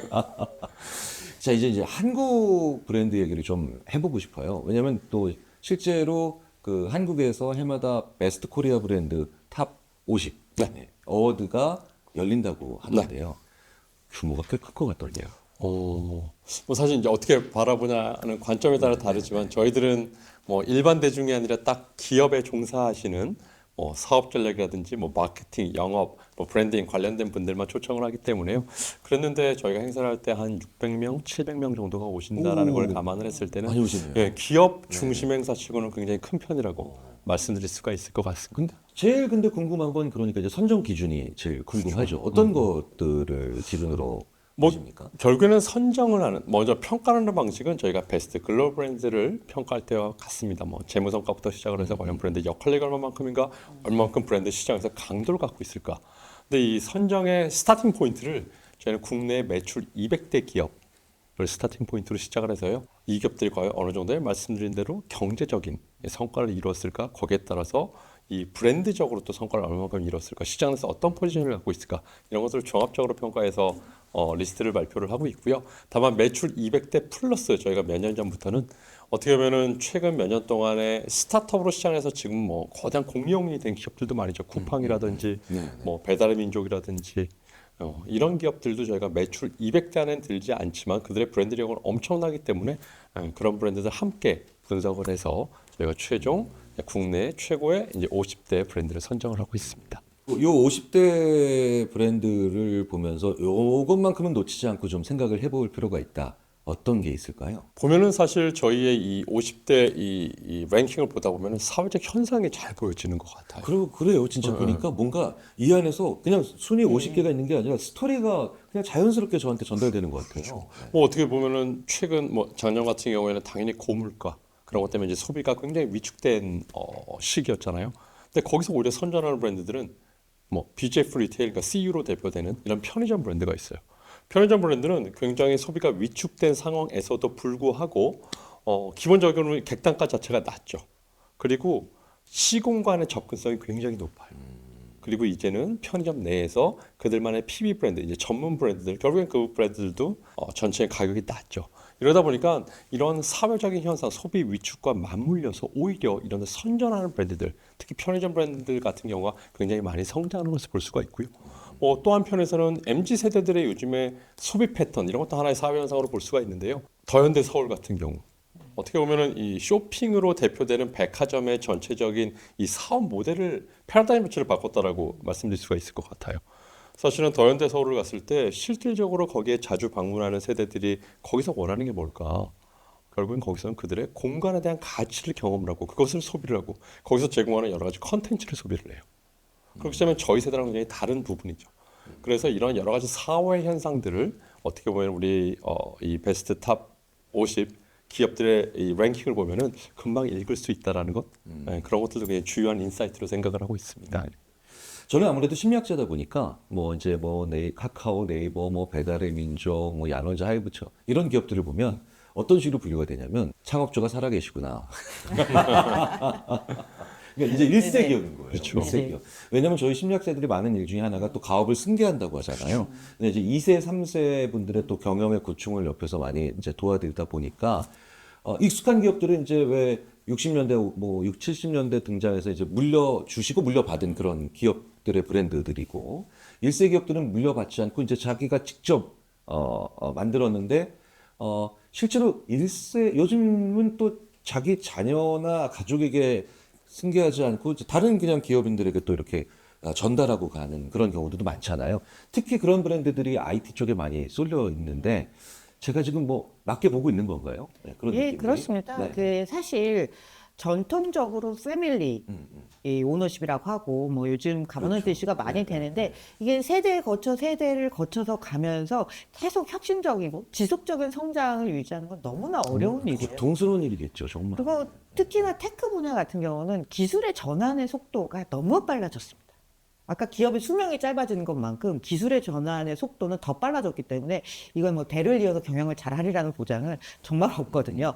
예를 들면 외국에 같으면 인포시스라는 대표적인 테크 기업이 있죠. 영국의 수낙 총리의 와이프가 무슨 엄청난 재벌집 마누라 딸내미라고 하는데 그 장인어른이 바로 인포시스 창업자 중에 한 명이에요. 근데 인포시스는 인도에서 대표적인 이 IT 기업인데 이분들은 뭐라고 선언을 했냐면 우리는 대를 이어서 물려주고 가족계 이런 거 없다. 60세 넘으면 다 같이 회장에서 물러나고 경영자에서 물러나고 네. 이렇게 이야기를 하고 있어요. 그러니까 오히려 이제 한국 기업들이 그런 부분에서 지금 빨리 전환의 속도를 높여야지 기존에 있던 우리가 알고 있는 재벌들이 그래서 지금 더 어려움을 겪고 있는 부분도 분명히 있습니다. 저는 심지어 그것과 관련해서 이런 고충을 토로하시는 회장님도 본 적이 있습니다. 김 교수, 안 물려받겠다는데. 그래서 왜 그때 그 자녀분이 그 부모님인 자기 아버지한테 아버지가 너무 고통스럽게 힘들게 일하시는 과정을 제가 30년 동안 옆에서 지켜봤는데 자녀에게 꼭 그런 고통을 물려주셔야 되느냐고 그런데 고충이 많으시겠다라는 생각을 또 한편으로 해봅니다. 글로벌 시장과 다른 한국 시장만의 좀 특징이 있다면 어떤 게 있을까요? 전 그게 좀 궁금해요. 그렇죠. 네. 사실 재밌는 현상들이 꽤 많이 보이긴 한데 그중에 가장 특징적인 두 가지를 저는 보고 있는데요. 첫 번째는 이게 리스트를 보면요. 저희 그러니까 기업을 근간으로 저희들은 이제 평가를 하기 때문에 삼성전자, 삼성화재, 삼성생명, 증권, LG전자부터 시작을 해서 LG랑 삼성이라는 이 저희는 이거 마스터 브랜드라고 합니다. 이 브랜드를 붙는 기업이 탑 50에만 사실 10개나 들어있어요. 다 삼성모, LG모, 뭐 현대까지 하면 더 많겠죠. SM, JYP구만. 그렇죠. 그런데 이게 이런 마스터 엄청난 강력한 신뢰를 이미 구축하고 있는 마스터 브랜드들의 사업 영역을 다르게 함으로써 이런 기업들이 굉장히 성장을 하고 있다는 거. 어떻게 보면 우리나라 이제 국민들이 이 브랜드에 대한 신뢰도가 굉장히 중요한 역할을 하는 거예요. 비즈니스를 하는 데 있어서. 사실 그런 거 있잖아요. 그러니까 삼성 거, LG 그렇죠. 거, 뭐 이렇게 표현해도 이게 다시 마스터 브랜드를 얘기하는 거잖아요. 그렇죠. 사실 어떻게 보면 근거가 없는 거일 수도 있겠지만 한국은 유난히 이 마스터 브랜드가 굉장히 강력한 힘을 그렇죠. 발휘하는 나라라고 봐야 되겠네요. 그렇죠. 네. 부정적으로 뭐 얘기할 땐 재벌이란 말을 쓰기도 하지만요. 긍정적으로 봤을 때는 이런 사실 작은 국토 면적을 갖고 있는 나라에서 이렇게 글로벌리 엄청난 마스터 브랜드, 뭐 삼성, LG, 현대는 전 세계에서도 아는 브랜드니까요. 이런 브랜드가 탄생했다는 건 굉장히 대단한 일이라고 생각을 하고요. 다만 이제 여러 기업들에 있어 마스터 브랜드를 공유하고 있다 보니 어떤 기업에서 어떤 리스크가 생기고 이슈가 터졌을 때 사실은 좀 연쇄적으로 부정적인 반응이 생길 수가 있죠. 그렇죠. 예, 이런 부분에 있어서는 그렇기 때문에 극도로 마스터 브랜드를 다양한 기업들이 활용한 경우에는 굉장히 극도로 그건 조심해야 된다라고 그렇네요. 생각해요. 그러니까 이쪽에서 문제는 터졌는데 갑자기 엉뚱한 곳에서 그렇죠. 불매운동이 당연히, 일어난다든가 당연히 그렇게 이런 되죠. 경우들이 가끔 있잖아요. 그런데 궁금해요. 이걸 해마다 이렇게 브랜드 순위 가치를 평가하는 이유가 있겠죠. 뭐 당연히 저희 역시 이제 글로벌 컨설팅 기업이다 보니 이제 가장 중요한 하나의 마케팅 일환으로서 평가를 하는 것이고요. 다만 좀 더 개인적인 어떤 소명 가치를 얘기를 한다라면은 재밌어요. 근데 보는 저희들은 그렇죠. 매해 보면 좀 그리고 이제 그래서 그 개인 채널을 운영하는 분들은 그걸 자기가 그래프화해서 많이 참조들 하시죠. 그래서 막 되게 저도 재밌어요. 뭐 개인적으로 강연 다닐 때 많이 쓰고 있습니다. 제가 처음부터 얘기했듯이 시대가 되게 급변하고 있어요. 뭐 소비자들의 고객들의 니즈와 이런 욕구 같은 것도 굉장히 빨리빨리 변하고 있고요. 그러다 보니까 사실 이 시대를 대표했던 브랜드, 금방 대표하는 브랜드가 대표했던 브랜드가 될 수가 있는 부분이라고 생각이 듭니다. 그래서 굉장히 이렇게 빠르게 변하는 시대 변화에서 어떤 인사이트를 저희들이 끌어내고 그런 것들을 기업들한테 알려줘서 이 시대에 또한 이런 고객들에게 대응할 수 있을까 이런 생각을 같이 하게끔 하는 부분이 저희는 이것을 발표하는 데 있어서 큰 의의라고 생각을 합니다. 사실 저는 작년에 에스토니아라는 나라를 방문을 했는데 에스토니아가 인구가 150만 정도밖에 안 되는 작은 나라인데요. 깜짝 놀랐어요. 초등학교 수업 시간에 과목 이름이 기업가 정신이 있어요. 네. 그런데 여러 가지 브랜드를 놓고 브랜드의 역사 그리고 이 브랜드와 이 브랜드를 접목시키면 어떻게 될까 상상을 발휘해봐. 이걸 브랜드를 가지고 하더라고요. 그래서 제가 한편으로는 왜 우리는 계속 교실에서 막 수학 공식 외우고 영어 단어 외우는데 이 초등학생들이 이 브랜드를 놓고 기업가 정신을 얘기하는 거 충격을 받아서 한국의 그 장면을 전달한 적도 있었는데 사실은 그런 공부를 할 때 가장 좋은 재료가 결국은 되겠네요. 이런 그런 그렇죠. 평가를 해주고 계시니까요. 이렇게 이런 것들을 공부하면 고 박사님, 저도 이제 어느 순간부터 고영경 박사님 강의를 막 보고 있거든요. 네. 심지어는 그런 내용을 학생들의 심리학 강의에 들어가서도 학생들한테 두 분 언급을 해요. 학생들이 이걸 알았으면 하는 마음에 저는 얘기를 하거든요. 이걸 좀 공부하는 이유가 어디에 있을까요? 사실 저는 뭐 기업의 역사, 브랜드의 역사 이런 것들을 많이 전달을 하는데요. 물론 기업 뭐 파이낸스 박사이기 때문에 재무적인 분석 이런 것들도 하지만 이런 시대에 맞춰서 흐름의 변화를 보는 것은 전반적인 기술의 변화, 트렌드를 보는 것도 있고 경제라는 것이 기점은 달라지지만 항상 역사는 반복된다라고 하잖아요. 모든 기업은 사실 위기를 겪어요. 또 위기를 극복하고 기회를 잡고 이런 변화들을 보면서 자기 이 경제 전체에 대한 흐름을 이해하는 것도 있지만 이 채널을 보시는 분들은 아마 본인 개인적으로도 투자를 하거나 사업을 하는 데도 관심이 있으실 거예요. 그러니까 그런 부분에 대한 충분한 공부와 예, 그리고 자신의 의사결정을 하는데 조금이라도 보탬이 될 수 있는 부분이기 때문에 기업사라든가 이런 트렌드 공부를 하는 것은 매우 중요하다라고 생각을 하고 있습니다. 그렇죠. 거기에 뭐 재밌는 거는요. 저희 베스트 글로벌 브랜드 그리고 저희 베스트 코리아 브랜드 이걸로 ETF를 구성을 하자라고 사실은 저희 금융회사들에서도 굉장히 흥미를 많이 갖고 접근을 해요. 뭐 저희는 당연히 리스크가 있기 때문에 그러진 않는데요. 그러다 보니까 말씀 주신 대로 실질적인 이런 부분들이 꼭 기업가들뿐만이 아니라 일반 우리 뭐 국민들 그리고 시민들한테도 그런 투자하는 데 있어서 하나의 가이드라인 역할을 하는 데 있어서도 좋은 지표가 될 거라고 생각을 합니다. 우리가 너무 금리나 이자율만 가지고 이야기하면 굉장히 멀게 느껴지는데 그리고 재미가 없어요. 재미가 없어. 문제. 근데 이제 브랜드나 기업의 살을 보면 쏙쏙 굉장히 이해도가 높아져요. 네, 쏙쏙 들어와. 그러니까 계속해서 보니까 같은 이야기인데 아주 건조한 그냥 의미 없는 수학 공식을 외우는 것 같은 공부가 아니라 살아 숨쉬는 생물의 이야기를 듣는 것 같은 그런 얘기가 있어서 더더욱 이런 브랜드에 대한 공부를 해본다는 건 정말 우리들에게 큰 도움이 되지 않을까 싶습니다. 그 브랜드 랭킹을 선정하는 기준을 다시 한번 살짝 좀 더 풀어서 설명을 해주신다면 네, 어떨까요? 이게 사실 이제 너무 좀 복잡하다 보니까 그렇긴 한데요. 저희는 첫 번째는 이제 후보군을 정하는 데 있어서 우리나라 매출 200대 기업 플러스 최근에 많이 두각을 나타내고 있는 이제 스타트업으로 시작해서 지금 이제 공룡 기업이 된 이런 기업들을 대상으로 후보군을 정하고요. 이들의 재무적인 성과를 제일 먼저 평가를 합니다. 그래서 재무적인 성과 중에서 저희들이 원하는 건 사실은 브랜드라는 것은 기업의 무형자산 중에 하나이기 때문에 기업 가치에 무형자산에서 창출되는 이익이 얼마만큼일까 요거를 구하는 작업을 하게 되고요. 거기서 브랜드가 차지하는 비중을 보기 위해서 브랜드 역할력이라고 말씀을 드렸는데요. 얼마만큼 뭐 이 모바일 폰을 사, 이 옷을 사는데 브랜드가 역할을 했을까? 요거를 통해서 이제 브랜드 이익을 구하게 되고요. 그러고 이제 브랜드 강도 시장 내에서의 얼마만큼 이 브랜드가 파워풀한 브랜드지? 라는 것을 통해서 흔히 사람들한테도 신용이 좋은 사람들한테 이자가 싸잖아요. 똑같아요. 미래의 수익을 걷어들이는 부분에 대해서 할인을 시키는 데 있어서 좀 더 낮은 할인율을 적용을 하게 됩니다. 강도가 높은 브랜드를.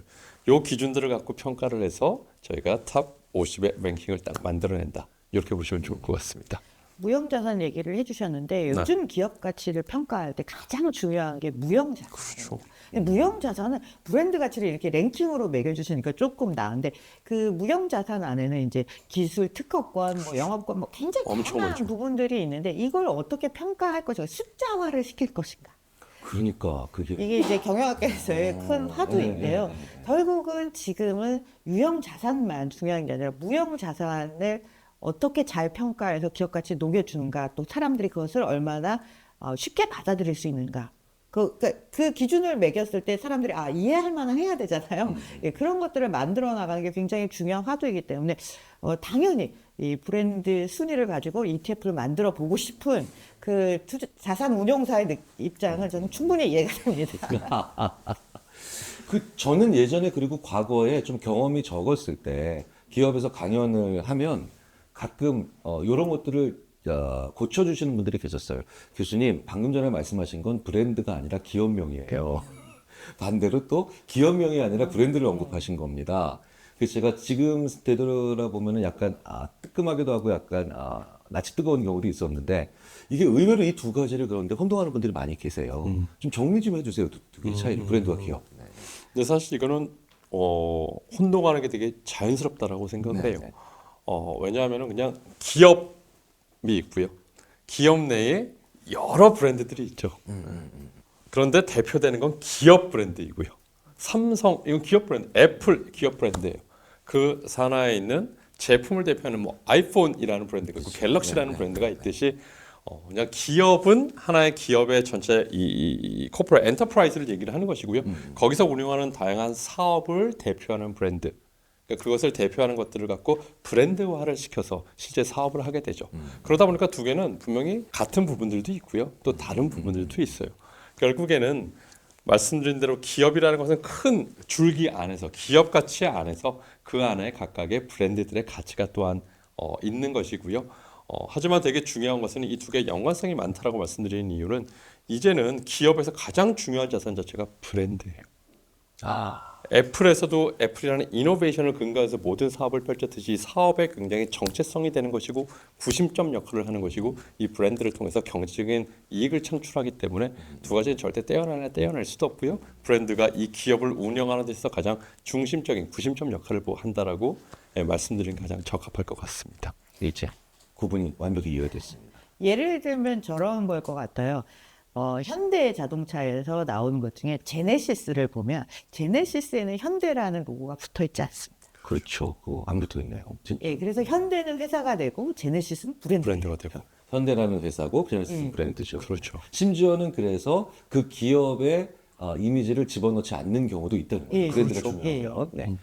완전히 이해가 됐습니다. 감사합니다, 두 분께. 근데 갑자기 이게 궁금해지기 시작했어요.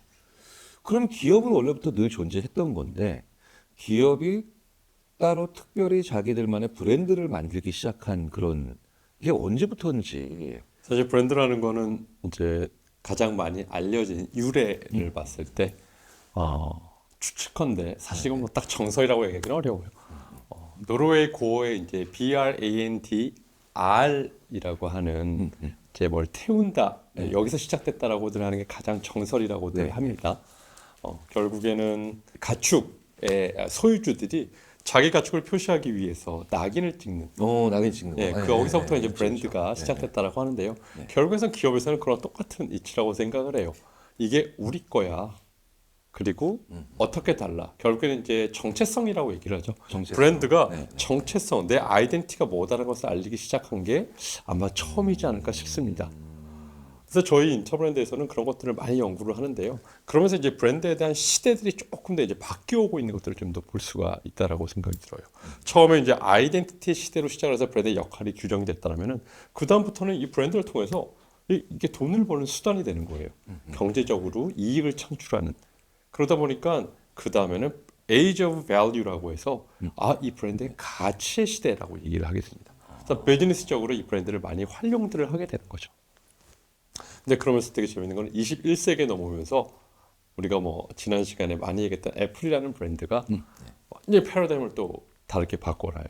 이 브랜드의 역할을 단순히 비즈니스의 자산으로 활용하는 걸 넘어서서 고객 경험의 가장 중요한 수단으로 어떻게 보면 애플이라는 제품을 사기 위해서 그 매장에서나 또는 지니어스 서비스라든가 다양한 것들을 통해서 굉장히 다르고 색다르고 재미있는 경험을 하게끔 하거든요. 그러다 보니까 브랜드의 역할 자체가 이제 제품과 서비스에 국한된 것뿐만 아니라 이런 전체적인 총체적인 경험으로서 브랜드를 얘기하는 시대까지 왔습니다. 그래서 처음에 브랜드가 내 것이라고 얘기하는 아이덴티티부터 비즈니스 자산을 활용했던 가치의 시대, 그 다음에는 애플이 문을 연 이제 브랜드 경험의 시대. 여기까지 와서 지금은 좀 더 그런 부분들이 많이 급변하고 있다라고 저희들은 판단을 하고 있습니다. 그러게요. 진짜 많은 그 변화가 21세기 들어오면서 또 그렇지만 또 빠른 속도로 일어났던 것이 브랜드에 대해서 일어난 변화네요. 과거에는 이 유행을 쫓듯이 어떤 브랜드 뭐 너는 뭐 나는 뭐 이렇게 해서 브랜드를 따지는 경우가 굉장히 많았잖아요. 그런데 왜 그렇게 브랜드를 따지게 됐을까요? 근데 그거는 특히 한국에서는 브랜드 많이 따진다는 건 외국 연구자들도 하는 얘기거든요. 그런데 이제 브랜드를 많이 따진다는 게 심리학에서 이런 얘기 많이 합니다. 그것의 가치를 어떻게 평가할 것인가, 그것의 가치를 어떻게 인식할 것인가, 이게 굉장히 중요한 문제인데 인간이 살면서 참 알고 싶은데 알지 못하는 게 확률과 가치인데 만약에 예를 들어서 10년 내에 100억을 버실 확률 알 수 없지만 궁금하잖아요. 0으로 수렴될 것 같습니다. 뭐 이런 것들에 대한 확률은 모르니까 우리가 자꾸 이게 약간 신의 세계에 약간 기대는 것들이 있는데 두 번째가 가치, 이게 어떤 가치를 가지고 있는가를 알아야 되는데 게다가 이제 전쟁이 끝나고 난 다음에 무언가에 대한 판단 기준이 아무것도 없는 그 한국인들에게 명사화된 브랜드는 굉장히 좋은 가치 판단의 근거가 되는 거죠. 그러니까 기댈 수 있는 게 브랜드밖에 없었다라고 이제 생각을 할 수 있었던 것 같고요.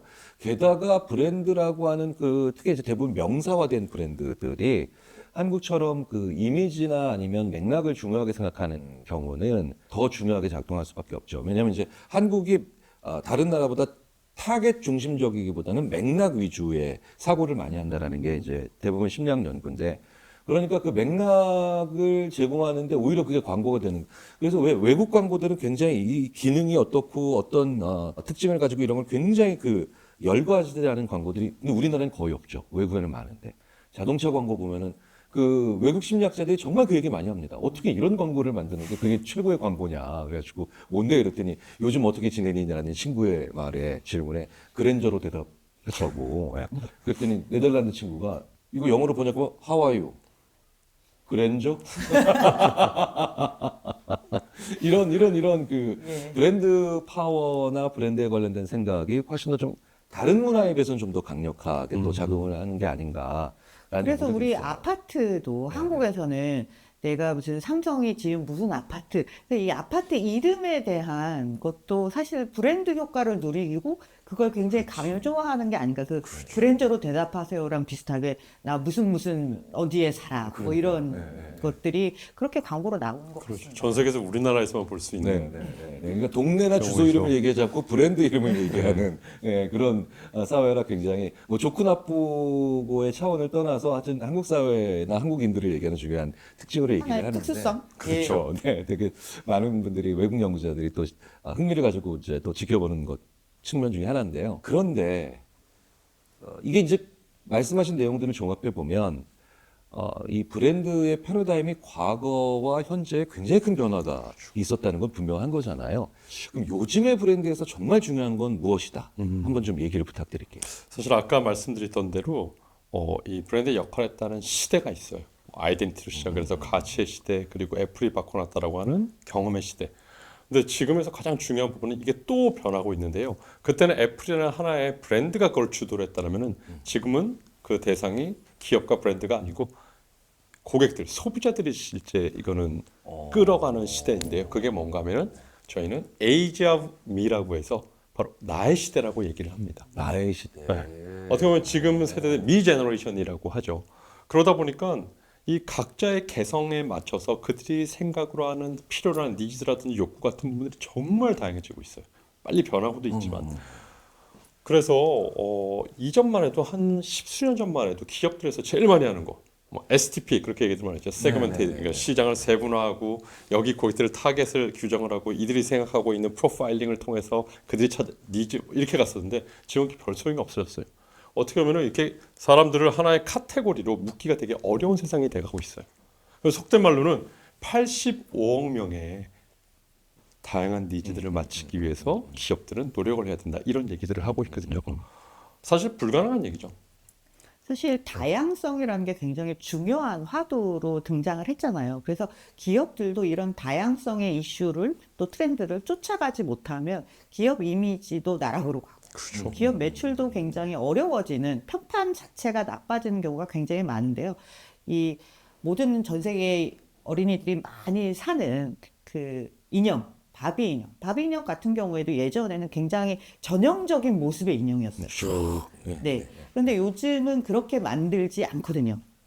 사실 이것도 이제 변화하는 트렌드, 다양성을 얼만큼 그래도 접목시키려니까 하는 노력을 보여주는 거거든요. 실제로 매출이 많이 일어나든 안 일어나든 그렇죠. 그런 게 많이 반영되고요. 또 명품 브랜드들도 마찬가지예요. 그런 브랜드들의 광고 모델도 요즘은 인종 다양성을 반드시 그것도 갖춰야 요즘 됩니다. 그렇대요 보니까. 그렇죠. 네, 그러니까 이제 그 모든 인종에 해당하는 분들이 다 나오시대요 진짜. 네. 네. 그런데 이제 이것도 잘못 표현하면 또 누구를 비하했느니 누구만 챙겼느니 이런 문제에 얽히다 보니까 센타에는 누구만 쓰고 이런 네, 거. 네.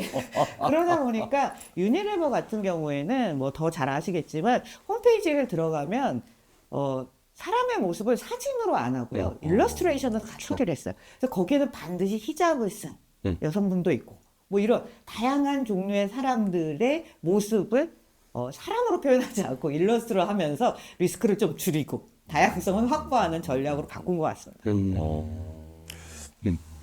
이렇게 교수님께서 심리학, 네. 적인 측면에서 사람들의 취향이 이렇게 계속 바뀌어가는 정말 다양성이 중요해지는 세상인데 그 사람들의 취향이 계속 다양해지면서도 지속적으로 바뀌어가는 그런 가장 큰 이유가 뭐라고 생각을 하시나요? 그 취향이 계속 바뀐다라고 표현하시잖아요. 네. 심리학에서는 그런 선호도나 취향이 바뀌는 것도 있지만 또 다른 축에서는 주도권을 더 내가 가져오려고 하는 경향성이 증가한다 이렇게 표현을 더 많이 합니다. 근데 이제 과거에 우리나라에서 브랜드와 관련된 광고에서 사실 뭐 전가의 보도처럼 사용됐던 메시지가 이런 메시지였거든요. 너 빼고 다 샀다. 너 빼고 다 샀다. 이게 굉장히 한국 사회에서 오랫동안 사용돼 왔던, 그리고 사실 외국에서도 그 자주 사용돼 왔던, 당신만 이 브랜드를 사지 않을 것이냐? 너 빼고 다 샀다라는 브랜드인데, 사실 이게 주는 즐거운 광고고 표면적으로는 되게 예쁘고 아름다운 광고를 하더라도 이런 광고가 주는 그 압박감이 꽤 컸거든요. 근데 사람들이 세분화되고 말씀하셨던 것처럼 다양해지니까 이제 그 압박감을 이제 받는 수준이 거의 사라지다시피 한 거죠. 그 대학에서 강의를 하다 보면 이제 유행이라는 게 없습니다. 유행이라는 건 뭡니까? 한 가지의 트렌드를 다 쫓아가는 거잖아요. 그런데 이걸 쫓아가지 않는 그런 흐름이 꽤 오래전부터, 코로나 이미 전부터도 나타나서 진짜로 어떤 친구들은요, 무슨 애니메이션 캐릭터처럼 옷을 입는 친구부터 심지어는 50대 남성의 패션을 자랑스럽게 하고 다니는 친구까지. 왜 그 반바지에 검은색 양말에 그다음에 슬리퍼를 아주 자기들만의 재밌는 또 취향처럼 입고 다니는 친구까지 정말 다양하거든요. 그런데 그 친구들 하나하나가 그러니까 뭡니까? 우리는 충분히 서로 달라졌고 충분히 서로 떨어져 있기 때문에 무언가를 하나의 브랜드에 모두 다 충성해야 될 필요는 없다. 그렇죠. 그러니까 특정 브랜드에 너무 충성도가 높은 친구가 있는 반면에 그 브랜드를 싫어하는 친구도 있지만 아무 관심 없는 친구들이 다 공존하는 그런 거고요. 그래서 다시 한번 말씀드리지만 기업이 가져야 되는 자세를 저희들이 보통 이렇게 표현드려요. 예전에 왜 그 빙그레와 콜라보한 메로나바 슬리퍼가 나왔거든요. 그렇죠. 예, 필라에서. 근데 이거를 중학생들한테 보여줬더니 교실에서 30명 중에 3명은 너무너무 좋아하는데 나머지 27명은 아무 관심이 없는 거예요. 그럼 사실 예전 같은 느낌이면 잠재 타겟 소비자층의 90%가 관심이 없으니까 만들면 안 되는 건데 이제 기업들이 이렇게 생각을 하는 거죠. 그러니까 이런 거 10종류를 더 만들면 되겠네. 네, 이제 이렇게 되니까 콜라보부터 시작해서, 콜라보도 사실은 서로의 그 아이덴티티를 다 인정하고 다양성을 그 포함하고 있다는 뜻이 되거든요. 그러니까 메로나바 슬리퍼지 메론색 슬리퍼가 아니니까. 그렇죠. 예, 그러니까 하이브리드가 아니라 각각의 아이덴티티가 다 살아있는 그런 제품들의 사람들이 또 매력을 느끼는 것, 또 다양해지는 것. 이래서 저는 대형 브랜드일수록 오히려 작은 브랜드와의 공존성을 높이면 굉장히 어필하실 수 있다. 네, 이렇게 또 저는 말씀을 드리기도 하죠. 그 자체가 호감 요소가 될 것 같고요. 그 개인차를 반영하고 하나하나 또 반응을 하고 우리는 개인차나 다양성을 존중합니다라고 했던 것들이 저는 우리나라로 치자면 뭐 BTS 같은 열풍들도 무관하지 않다라고 보고 있습니다. 네. 말 길게 했더니 되게 힘듭니다. 이것하고 좀 관련이 있는 그 K푸드 사례가 뭐 이전에도 말씀드렸지만 불닭볶음면이 처음 개발했을 때는요, 이렇게 매운 걸 누가 먹냐 그래요. 좀 미쳤다고 생각했어요, 처음에. 근데. 그래서 개발을 했던 팀도 이게 너무 매워서 뭐 안 될 거다라고 얘기를 했는데 이걸 만들게 된 이유가 이거를 찾는 사람들이 있었던 거예요. 그렇죠. 이 매니아층이 있었던 거예요. 그래서 그러면 부수지 말고 그래도 만들자. 그리고 이 중고 시장에서 그렇게 찾았대요. 널리 팔리질 않으니까. 그래서 이 매니아층을 노리고 만들었는데 이게 바이럴을 타고 외국에서 불닭볶음면 이 매운맛 챌린지를 하면서 엄청나게 커져서 지금은 뭐 삼양식품을 살려내. 그렇죠. 그래서 상품이 된 거죠. 저도 그 회사 가서 강연하는데, 네, 그 강연을 주지 말고 불닭볶음면으로 주시면 안 되냐고. 농담을 했을 정도로. 하지만 진단도 밤새고. 왜 저희 둘째 딸이 너무 좋아하거든요. 예. 저희 둘째 딸이 불닭볶음면 먹는 걸 인스타에 올리면 다른 나라 비슷한 또래 친구들이 와서 몇만 명이 와서 보는 경우도 있었어요. 네. 그러면 앞으로 이런 다양성이라는 것들이 이미 한번 시작을 했고 이렇게 인식이 되기 시작하면 줄어들지는 않고 훨씬 더 커지면 그렇죠. 커지고 취향도 다 세분화가 될 텐데 이런 것들을 다 포용하면서 브랜드가 나아가는 일은 굉장히 어려울 것 같거든요. 그래 이제 그 군중이에요. 그렇죠. 쉽지 않죠. 다만 그렇기 때문에 우리가 지금 살아가는데 빅테크 컴퍼니들이 굉장히 도움이 많이 되는 게요. 결국에 이런 것을 가능케 하는 거에서 가장 근접하게 할 수 있는 게 알고리즘 기술이죠. 그러다 보니까 뭐 저희가 흔히 아까도 얘기했던 넷플릭스라든지 또 스포티파이라든지 그 사람의 정확한 개인의 취향, 그다음에 선호에 맞춰서 알고리즘 분석을 통해서 비슷한 것들을 계속 추천해 준단 말이에요. 그러니까 85억 명의 다른 고객들이 다른 개성을 갖고 다른 니즈를 갖고 살지만 기술을 이용할 때는 최대한 그런 것들을 근접하게 해줘요. 그래서 어떤 회사들에서는 요즘에 CAO라는 직업도 있어요. Chief 알고리즘 오피서라고 해서 알고리즘에 이제 chief가 있는 거죠. 그래서 거기에서 고객들을 분석을 하고 거기에 맞춰서 굉장히 커스터마이즈된 개인화된 그런 사업, 서비스, 제품들을 제공을 하면서 기업들이 사실 이런 시대에 맞춰서 또한 대응을 하고 있는 부분들이죠. 다만 그렇다라고 해서 저희가 계속 말씀드렸듯이 점점 더 향후에도 다양화될 텐데 계속 그럴 수는 없는 거거든요.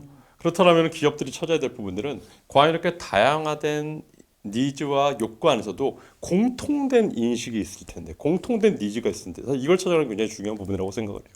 그런 측면에서는 사실 요즘에 가장 공통된 인식이 뭘까, 니즈가 뭘까라고 보면은 잘 아시겠지만 사실 착한 기업에 대한 인식, 니즈라고 생각을 해요. 중요하다. 그렇죠. 기업들이 항상 개인에 맞춰서 뭔가를 커스터마이즈 해주는 것도 중요하지만 기업을 바라보는 잣대 자체가 예전에는 많이 달라졌어요.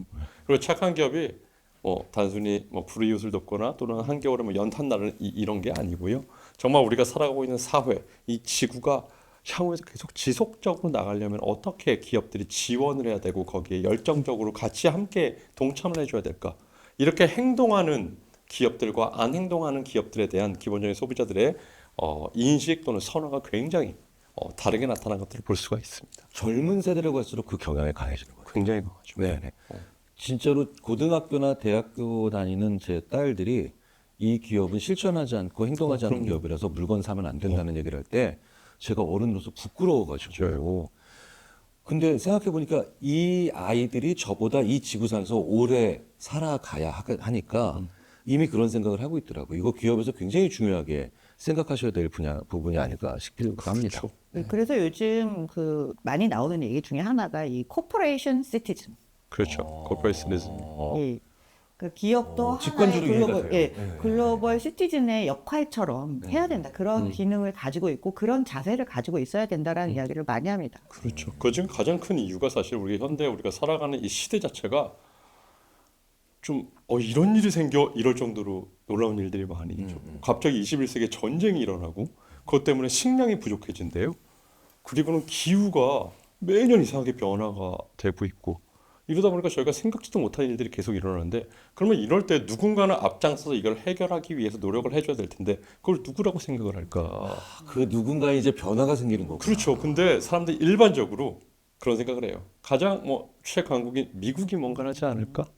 또는 유엔이 뭘 하지는 않을까? 또는 과학자들이 이런 기후 변화를 해결해 주지 않을까? 글쎄요. 그 과학자들을 또 움직이게 만들어줄 수 있는 또 다른 더 큰 그렇죠. 힘이 결국에 필요하죠. 가장 큰 여기서 영향력이 있는 집단은 저는 기업이라고 생각을 해요. 기업은 일단 그들의 큰 변화다. 엄청난 고객들이 있고요. 애플의 고객이 도대체 몇 명이겠어요?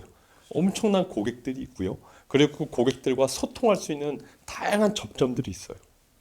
그리고 실제 그것을 실행할 수 있는 경제력이 있죠. 중요한 한 예로 지금은 나이키라는 브랜드에 대해서 우리가 그런 인식을 갖고 있지 않지만 이 서플라이 체인 매니지먼트에서 그 착한 기업의 역할, 올바른 노동 환경 이런 것들을 다 강조해야 되는 것들을 나이키가 먼저 실천을 했는데요. 그 이유 중에 하나가 나이키의 그 하청 업체가 이 동남아에 있었던 하청 업체에서 이 아동 노동, 노동 환경이 너무 안 좋은 것들이 이제 보도가 나간 거예요. 그러니까 미국에서 이러면 우리 나이키 안 신어. 그러다 보니까 나이키가 궁극적으로는 내 서플라이 체인에 있기 때문에 내 책임이다. 그래서 그것들을 엄격하게 모니터링하는 시스템을 만들기 시작했어요. 그러면서 결국은 소비자가 그걸 바꿔놓는. 그래서 기업의 역할은 너무 중요하지만 때로는 기업을 바꾸게 하는 것은 결국은 착한 기업을 원하는 그렇죠. 소비자의 액션입니다. 그러니까 기업이 모든 것을 바꿀 수 있는 것처럼 생각되지만 또 그 기업을 바꾸는 것도 우리 소비자들이다. 그렇죠. 그것도 잊지 않아야 된다라는 그런 그 교훈이 또 생기는데요. 그런데 이런 그 기업의 미래에 대한 사명감과 관련된 얘기들을 하는 그런 분들이 실제로 계속 나오고 계시죠? 예, 그 중에 가장 대표적으로 요즘 핫한 기업이 파타고니아가 아니었나 싶은데요. 브랜드 평가하는 데서 파타고니아는 가장 많이 쓰는 사례 아닌가요? 그렇기도 하죠. 아무래도 일단 2022년 제 기억으로는 9월 15일 뉴욕타임스로 기억을 하는데 그때 딱 한마디 헤드라인이 있었어요. 빌리언웨어 노모 억만장자가 더 이상 아니다. 이게 뭔 말이지? 보면 옆에 이제 이번 신화대 딱 사진이 옆에 실리죠. 그 이유가 이제 이번 신화대 그때 얘기한 게 우리의 유일한 주주는 지구다 이렇게 얘기를 해요. 사실 기업들의 가장 중요한 목적은 존재 이유 자체가 주주 가치를 극대화시키는 건데 우리의 유일한 주주는 지구다라고 얘기했어요. 그리고는 이 기업의 100%의 지분을 비영리 단체에 기부를 하게 됩니다. 향후에도 이제 파타고니아를 통해서 수익이 약 1년 정도를 봤을 때 영업이익이 한 1억 달러 정도가 되거든요. 그거를 지속적으로 기부를 하겠다라고 얘기를 했어요. 어떻게 보면 이건 약간 놀라움을 그만 그렇죠. 놀라움을 너무 사실은 좀 급진적인 사례라고 할까요? 또 미친 리더십이라고들 얘기를 하지만 어떻게 보면 기업들한테 이렇게 행동하는 리더십을 보여주는 굉장히 주요한 어떤 본보기 사례라고 얘기할 수가 있을 것 같습니다. 지금 대표님께서 지금 최근에 한 단면을 그 말씀해 주셨는데, 그럼 이제 역사를 물어보려면은 이제 박사님한테 여쭤봐야죠. 아니, 파타고니아가 원래 이렇게 극단적으로 이런 엄청난 행동을 하는 그런 브랜드였나요? 창업자가 원래 시작부터 그런 생각을 갖고 시작을 했어요. 이 1973년에 이 설립이 되는데요. 이 창업자가 이본 시나드라고 본인 스스로가 굉장히 그 등산도 많이 하고 서핑도 많이 하는 그런 자연을 찾아다니면서 즐기는 분이었는데, 이분이 실제로 자기가 등산을 하면서 산이 얼마나 파괴되고 또 많은 사람들이 쓸데없는 데에 뭐 불필요한 장비를 쓰면서 어지럽히는가를 보면서 하나라도 제대로 된 장비, 그리고 자연을 손상시키지 않는 걸 만들기 위해서 그렇게 만들어진 게 바로 파타고니아예요. 그러니까 이분이 자기가 가진 비전을 그대로 실천하려고 만든 것이지 처음부터 막 대량 생산을 해서 대량으로 팔아보겠다라는 의지가 원래 없었어요. 그러다 보니까 파타고니아의 원래 그 재킷이라는 게 월스트리트에서 사람들이 그 파이낸셜 가이들이 뭐 나와가지고 다 입고 나와서 커피 마시는 때 그렇죠. 보니까 다 파타고니아를 입었더라. 그렇게 해서 이제 유명해졌는데, 그래서 회사들이 이 IT 회사들이나 이 금융기업들이 파타고니아에 우리 회사용으로 하나 대량 주문할게 그랬더니 파타고니아가 안 받았어요.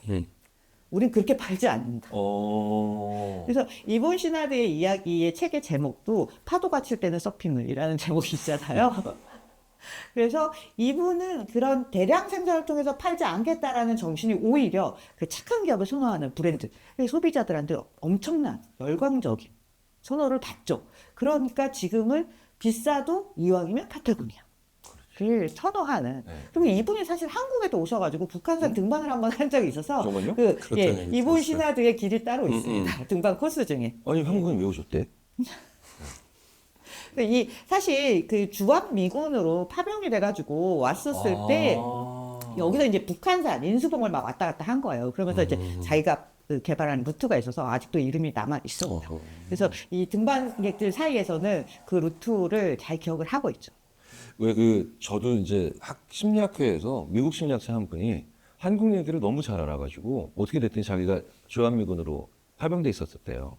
이게 대부분 주한미군으로 파병된 분들은 사실 공부를 계속하기 위해서, 뭐 아니면 학자금을 모으기 위해서, 아니면 좀 생활이 필요해서 어쩔 수 없이 지금 가정 형편이 어려운 상황에서 그 근무를 자원해서 또 그 돈으로 시드머니로 공부를 계속하거나 사업을 하는 분들이 많이 계시잖아요.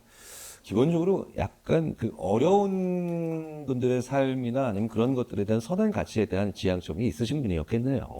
그렇죠. 자기 비전이 너무나 명확했고, 그러니까 게다가 뭐 비전을 만들었으니까. 맞다줬고, 네. 그리고 그 선한 의지에 대한 많은 사람들의 지지가 있어서 지금의 파타고니아가 만들어진 것이죠. 어찌면서도 제가 그렇게 될 수 있을 가능성은 없을 것 같다는 생각이 자꾸 들어서 아까 문지훈 대표님께서 말씀하셨던 내용 중에 참 그 인상 깊은 거가 있습니다. 기업의 행동하는 리더십. 네. 참 새롭고도 의미심장한데요. 이 기업의 리더십을 발휘한다는 게 이제 어떤 건지 조금만 더 구체적으로 설명을 좀. 그건 이제 액트 오브 리더십이라고 해서 이제 저희 그룹에서 연구를 하는 부분인데요. 뭐 말 그대로 행동하는 리더십, 그러니까 말만 하고 생각만 하는 게 아니라 결국에 실천으으로 옮기는 게 되게 중요한 그런 리더십이라는 건데요. 사실 그게 그냥 개념적인 부분에서는 쉽지만 그러기 위해서는 굉장히 어려운 부분인 것 같아요. 일단 첫 번째로는 명확한 그들의 존재 이유, 펄포스, 뭐 비전, 뭐라고 얘기하건 간에 그걸 딱 정해놔야 돼요. 우리는 어떻게 갈 것이다라는 걸 목적을 명확하게 해놓고 거기에 따라서 명확한 전략적인 로드맵을 구축을 하고 거기에 따라 실천을 했을 때 정말로 이 행동하는 리더십이 보여지는 것입니다. 뭐 예를 들어서 전 세계에서 뭐 가장 큰 기업, 아까도 말씀했던 마이크로소프트 4,000조의 기업 가치를 갖고 있는 그들의 기업의 비전이 예전부터 그들은 딱 코어 이 브랜드의 전략 방향성이 프로덕티비티예요, 생산성. 그러다 보니까 그들의 비전은 전 세계에 살고 있는 인간, 우리 사람들과 기업들에게 그들이 성취하는 데 도움을 주겠다가 그들이 얘기하는 비전이었어요. 큰 비전. 그런 면에서 프로덕티비티라는 단어를 그렇죠. 근데 그게 사용하는 거군요. 얼마 전에 사실 바꿨거든요. 네. 비슷한 말이지만 우리의 기술을 통해서 인류가 이렇게 성취감을 하는 걸 넘어서서 인류와 동시에 이 지구가 또한 성취를 하는 데 있어서 함께 하겠다라는 것으로 그들의 비전 자체를 완전히 바꿨어요. 그런 다음에 그들이 갖고 있는 AI 측면, 다양한 에어밴드 측면의 기술, 또한 다양한 사업 영역에서 명확하게 이것을 구현하기 위해서 어떠한 식으로 이걸 풀어가겠다라는 부분을 명확하게 명문화시키고 거기에 맞춰서 사업부를 만들고 그들이 실천하게끔 향후에 명확한 실천 행동 강령까지 만들어서 그걸 실천하려고 노력을 하고 있습니다.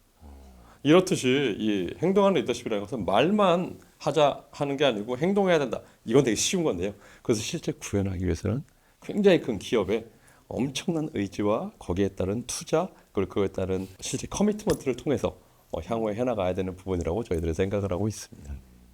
사실 그게 왜 필요한가는 다시 한번 또 주셨던 말씀을 종합해 보면 이제 세상에 대한 영향력이 기업이 가장 강하기 때문에 그렇죠. 다 이거네요. 그러니까 그만큼 영향력을 가지고 있으니까 그만큼의 선한 지향점에 대한 그 행동의 의미가 또 있을 것 같은데요. 그러면 이 브랜드의 사회적 책임이 점점 중요해지는 과정에서 사람들이 기업에 대해서 기대하는 사회적 책임이 의외로 그냥 단순하지 않을 것 같아요, 이제는. 그렇죠. 예, 다양한 것들이 있을 것 같은데 또 어떤 것들을 우리가 생각해 볼 수 있을까요? 기본적으로 저희들이 이제 기업의 책임이라고 하면 크게 이제 세 가지가 있죠. 당연히 첫 번째는 주주 가치를 극대화해야 되다 보니 경제적인 책임감이 분명히 있어요. 두 번째는 지금 저희가 얘기를 나눴던 사회와 환경이 지금 단순히 그냥 사회 환경뿐만 아니라 이제 굉장히 구체적이죠. 우리가 살아가고 있는 사회와 지구가 얼마만큼 지속성을 가져가는 데 있어서 기업들이 역할을 할 것인가. 이게 두 번째 갖고 있는 책임감이고요. 세 번째도 굉장히 중요한 책임감이라고 생각을 하는데요. 결국에는 경제적 책임감을 달성을 하고 또한 사회와 환경에 대한 책임감을 달성하기 위해서 기업은 여러 가지 활동을 할 텐데 그냥 하는 게 아니고요. 거기에 또 높은 잣대를 갖다 대요. 도덕적으로, 윤리적으로. 그래서 윤리적 경영에 대한 책임감이 또한 굉장히 중요한 부분이라고 생각을 합니다. 요즘에는 윤리 경영에 대해서 어느 정도 중요하게 생각들을 하나 하면은 에어비앤비 같은 경우에는 거기에 직책 중에 CIO라고 있어요. CIO? 네. Integrity Officer. 인테그리티가 이제 진정성, 그러니까 도덕을 얘기하는 부분인데요. 거기에 있어서 아예 치프 사장 레벨의 직책이 따로 있어요. 그리고 명확하게 그걸 명문화시키고 그것을 내부적으로 굉장히 내재화시켜서 우리 기업은 이런 윤리적인 경영을 가져가기 위해서 어떠한 모든 임사원들이 마음가짐을 갖고 행동을 해야 된다는 걸 명문화해서 갖고 있어요. 그 사람이 얘기했던 것 중에서 되게 저는 가장 흥미롭게 봤던 문구가 윤리의 가장 큰 적은 흔히 생각하면 저희는 비윤리 이렇게 얘기를 하잖아요. 아니, 윤리의 가장 큰 적은 ambiguity, 그러니까 명확하지 않은 거다라고 얘기를 하고 있어요. 그러니까 명확하게 이것도 역시 전략을 만들듯이 행동 강령을 만들고 명문화시켜서 내재화를 시키지 않으면은 우리는 모든 기업들이 다 어느 정도 윤리 경영을 한다라고 생각을 해요. 저도 저희 회사가 그렇게 경영이 되고 있다고 생각하고 있거든요. 근데 다만 그러다가 이제 10년, 20년 그 중에 딱 한 번이라도 도덕적 해이가 터졌을 때, 도덕적 해이가 이제 문제가 됐을 때는 이게 여태까지 쌓았던 여러 가지들을 다 한꺼번에 무너뜨릴 수가 있어요. 그렇기 때문에 윤리 경영이라는 거는 엄청나게 중요한 부분이고요. 명확하게 그러면서 문서화시켜야 되고 명확한 전략을 갖고 있어야 되고 그게 내재화가 돼줘야 돼요. 그러지 않으면 윤리 경영 실천되기 굉장히 어렵습니다. 그러니까 명확하고 구체적으로 실천하는 것이 아니면 그건 윤리가 아니다라고 그렇죠. 못을 박아 놓는 그렇죠. 거네요. 명문화를 시키는 인상적이다. 전략이 있어야 된다. 인상적이네요. 근데 이런 시대의 흐름을 기업들이 읽는 게 굉장히 중요해지겠죠.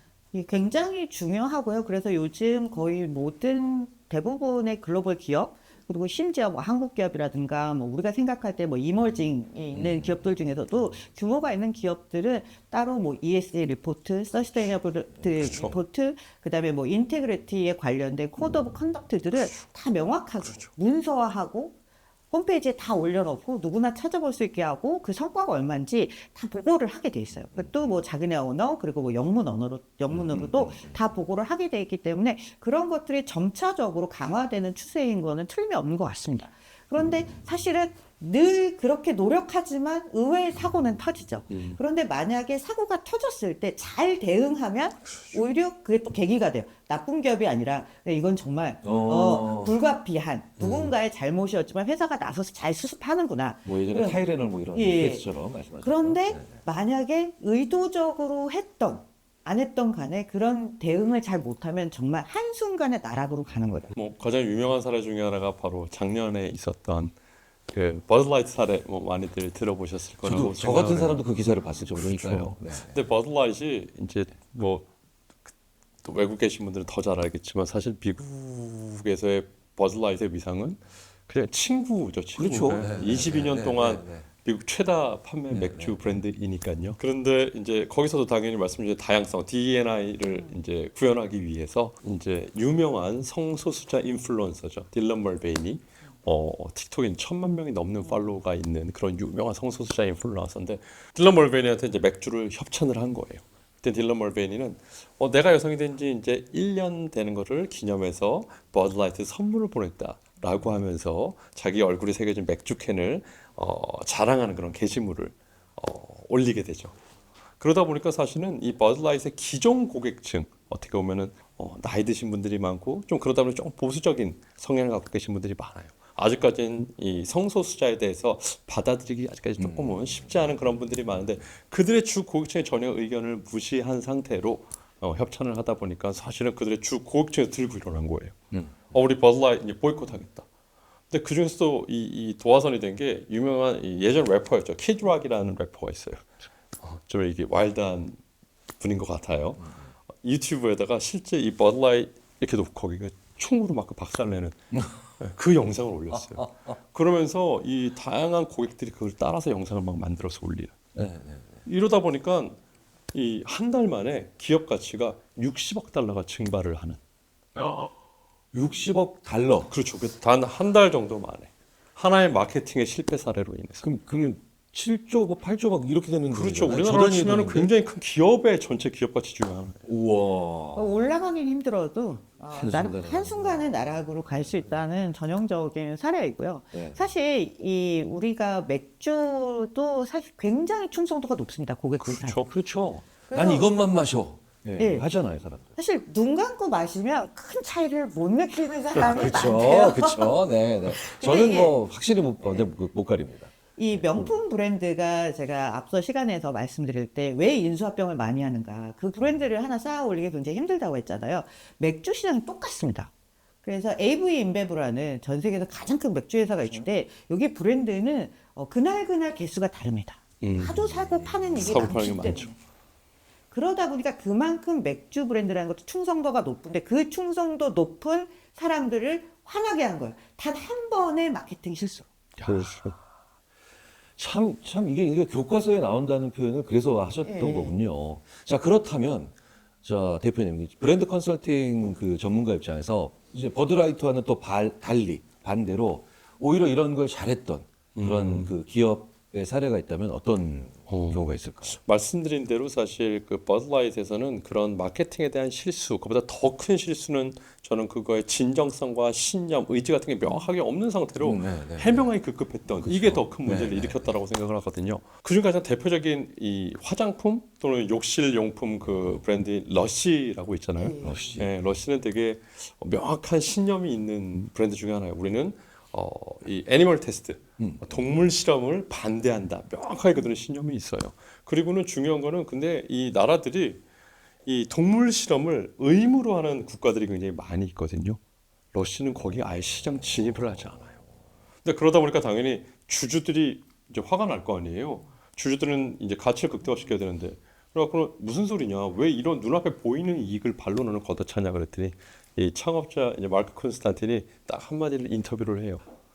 나한테 이 기업의 신념, 가치와 기업의 이익 둘 중에 하나를 고르라면은 나는 기꺼이 이 우리가 추구하는 가치와 신념을 고르겠다라고 명확하게 퍼블리컬리 얘기하다 보니까 사실 주주들도 거기에 대해서 더 이상은 얘기를 하지 못하고요. 어떤 상황에서도 굴하지 않고 자기의 신념을 갖고 의지를 갖고 밀어붙여서 그 브랜드가 결국엔 이 시장에 태어나게 하고 행하게 하는 것 정말 굉장히 용감한 행동이라고 생각을 해요. 이 러쉬가 그러면 어떤 기업인지 좀 역사를 좀 살펴볼 필요가 있겠네요.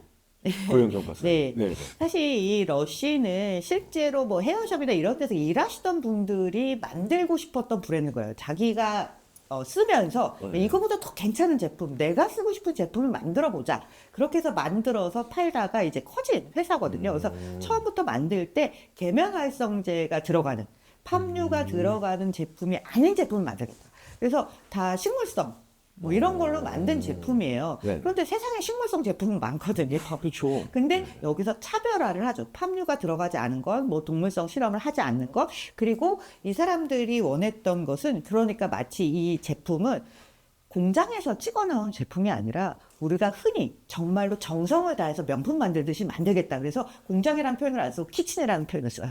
아, 만드는 것을 공장이라는 거 키친 음식. 예. 오. 그래서 여러분들이 오. 러쉬 매장을 가보시면 이렇게 과대한 포장은 없어요. 그렇죠. 현란한 색깔에 포장은 다 까만 뭐 이런 걸로 돼 있어서 이렇게 쫙 널려있는데 향기가 엄청나죠. 그래서 예쁜데 향기도 좋고 안전한 제품. 그래서 절대로 포장할 때도 이렇게 보면 이렇게 썰어서 주고요. 종이에 말아주고 그러니까 보통 이런 두부네, 두부. 제품들이 오. 지향하는 화려한 포장, 뭐 껍데기, 뭐 이런 것들이 없죠. 그런데 그런 그 자기 창업자들의 정신과 마케팅의 방향, 진정성, 그리고 이런 브랜딩이 다 맞아 떨어지면서 굉장한 고객들의 충성도를 갖고 있는 그런 브랜드라고 할 수 있습니다. 근데 그렇게 해서 썰어서 이렇게 싸서 주니까 예전에 전통적인 방식으로 음식을 구입하는 것 같은 그런 느낌이 나요. 이 문 대표님이 계속 말씀하셨던 고객 경험의 차별화를 완전히 가지고 있는 매장 속에. 영리하다. 네, 지혜롭고 영리한 분들이네요, 진짜. 이 시대를 지배하는 브랜드를 보면 사회가 보인다고 이제 얘기들을 많이 하시는데, 정말 오늘 계속해서 저는 공부도 많이 되고, 그런데 브랜드 얘기를 했는데 세상과 역사가 보이는 그런 아주 신기한 경험을 제가 했는데요. 이렇게 브랜드에 대해서 한번 이렇게 얘기해 본 소감들이 또 남다르실 것 같아요. 어떠세요? 저희가 브랜드를 이야기할 때 한 10년을 잘라볼 수도 있고 50년을 잘라볼 수도 있어요. 근데 좀 긴 타임 스팬으로 본다라면 기업들의 흥망성쇠가 더 많이 보입니다. 위기를 잘 극복하지 못하면 사라지는 기업이 되거든요. 브랜드하고도 같이 가는 거예요. 도시바도 예전에는 누구나 존경하는 기업이었고 따라가고 싶은 기업이었는데 도시바가 이 소위 말하는 그 최고 경영진들이 이것만 몇 번을 했는지 아세요? 그러니까. 말씀하셨던 인테그리티가 그런 액션 중에서도 특히 회계부정 같은 것들을 일으킨 기업들은 다시 회복하기 굉장히 어렵습니다. 그래서 지금은 이제 지위도 세계로 쪼개지고 도시바도 다 쪼개지는 그런 과정에 있어요. 그런데 위기를 또 극복하고 굉장히 좋은 브랜드로 살아남는 기업도 있습니다. 이케아 같은 경우는 가구 회사인데 불이 난 적이 있고요. 오, 진짜요? 네. 그래서 망할 뻔했는데 살아났고 레고 같은 경우도 뭐 이 회사가 원래는 굉장히 작은 데서 시작했다가 이 레고라는 브랜드 하나 때문에 도시와 나라가 번성하는 케이스를 만들어내기도 했습니다. 그러니까 사실 브랜드 하나가 시작해서 지금의 어떤 글로벌 프레젠스를 갖기까지는 순탄한 기업은 하나도 없는 것 같아요. 그런데 그런 세상의 변화를 읽는 것도 중요하지만 내 신념을 가지고 나는 이런 브랜드로 지켜나가겠다. 이 롱텀한 비전을 갖고 실현해 나가는 것도 사실은 브랜드 파워를 굳히는데 뭐 기업이 가져가야 할 자신들만의 이 가치를 구현하는 방법, 그걸 흔들리지 않는 것, 그 꺾이지 않는 마음 이런 것들도 굉장히 중요하다는 생각이 듭니다. 그 예전에 이제 그런 얘기 많이 했었잖아요. 왜 스티브 잡스가 사망했을 때 스티브 잡스가 사망한 걸 가장 슬퍼한 건 삼성전자다. 이제 우리가 한참 벤치마킹이라고 하는 것을 막 전가의 보도처럼 막 사용하고 외국 사례를 엄청나게 참조해 왔는 그런 시기가 왔는데 이제 우리의 기업들과 그다음에 우리 한국도 이제는 엄연한 뭐 기준은 뭐 그때마다 달라질 수 있지만 선진국 대열에 들어갔는데 이제 누구 따라할 사람이 없잖아요. 따라할 사람이 없고 이제 우리가 길을 열어가야 되는데 브랜드의 길들을 그래서 그런 얘기 많이 하잖아요. 그러니까 스스로 정의 내릴 수 있어야 된다. 우리가 어디로 가야 될지, 우리는 어떤 기업인지, 우리는 어떤 브랜드인지를 스스로 정의 내리고 그 가치에 대한 고민을 하지 않으면 이젠 길은 보이지 않을 것이며, 그리고 더욱더 우리는 작은 암초에도 오히려 부딪혀서 큰 상처가 나는 그런 개인과 기업들이 된다라는 얘기들을 많이 하는데, 오늘 말씀 나눴던 내용들이 정말 재미있는 기업 브랜드들의 변천사부터 시작해서 많은 내용들을 얘기해 주셨는데, 이제는 정의 내리고 설정하고 고민하는 시기가 분명히 왔구나라는 생각이 들었고요. 저는 그 과정에서 오늘 같이 이렇게 어떤 분들과 얘기를 하면서 저 오늘 계속 이제 방송에 얘기가 나올 것 같은데 오오오오오오 막 이런 장면이 이런 그 감탄사를 정말 막 이렇게 많이 내보는 시간이 있었나 싶을 정도로 저한테는 중요한 그 시간이었던 것 같습니다. 대표님은 어떠셨어요? 저 역시 오늘 너무 많이 재밌게 많이 배우고 같이 공감대 형성을 하면서 또한 재밌는 얘기들 많이 나누었는데요. 그냥 저는 브랜드 컨설팅 회사의 대표로서 그냥 정리를 한번 해보자라면은 지금 시대를 저는 지배하는 브랜드는 없다라고 생각을 하고요. 시대를 대표하는 브랜드들은 분명히 아까 말씀드린 빅테크 컴퍼니들 있다라고 생각을 해요. 다만 박사님 말씀 주신 대로 또 10년 후에는 완전히 다른 양상이 펼칠 수도 있을 거라고 생각을 해요. 그렇기 때문에 기업들은 워낙 급변하는 시대이기 때문에 저희는 그런 명명을 하거든요. 이제 아이코닉 무브라고 하는데요. 정말 경쟁 지역을 확 바꿀 수 있는 그런 대담한 도전을 하지 않으면 기업들이 진짜 이제 살아남기가 되게 어려운 시대가 됐어요. 그래서 이 브랜드가 지향하는 가치를 명확하게 일단 만들어 놓고 그냥 우죽순 다 하는 게 아니고 딱 만들어 놓고 그걸 기준으로 해서 경쟁력을 바꿀 수 있는 정말 그런 대담한 도전을 하는 거죠. 사업적으로나 영업, 마케팅 다양한 방법들을 통해서 하게 하는 것이고요. 거기에 동시에 저희가 뒷부분에서 많이 말씀을 나눈 이 행동하는 리더십.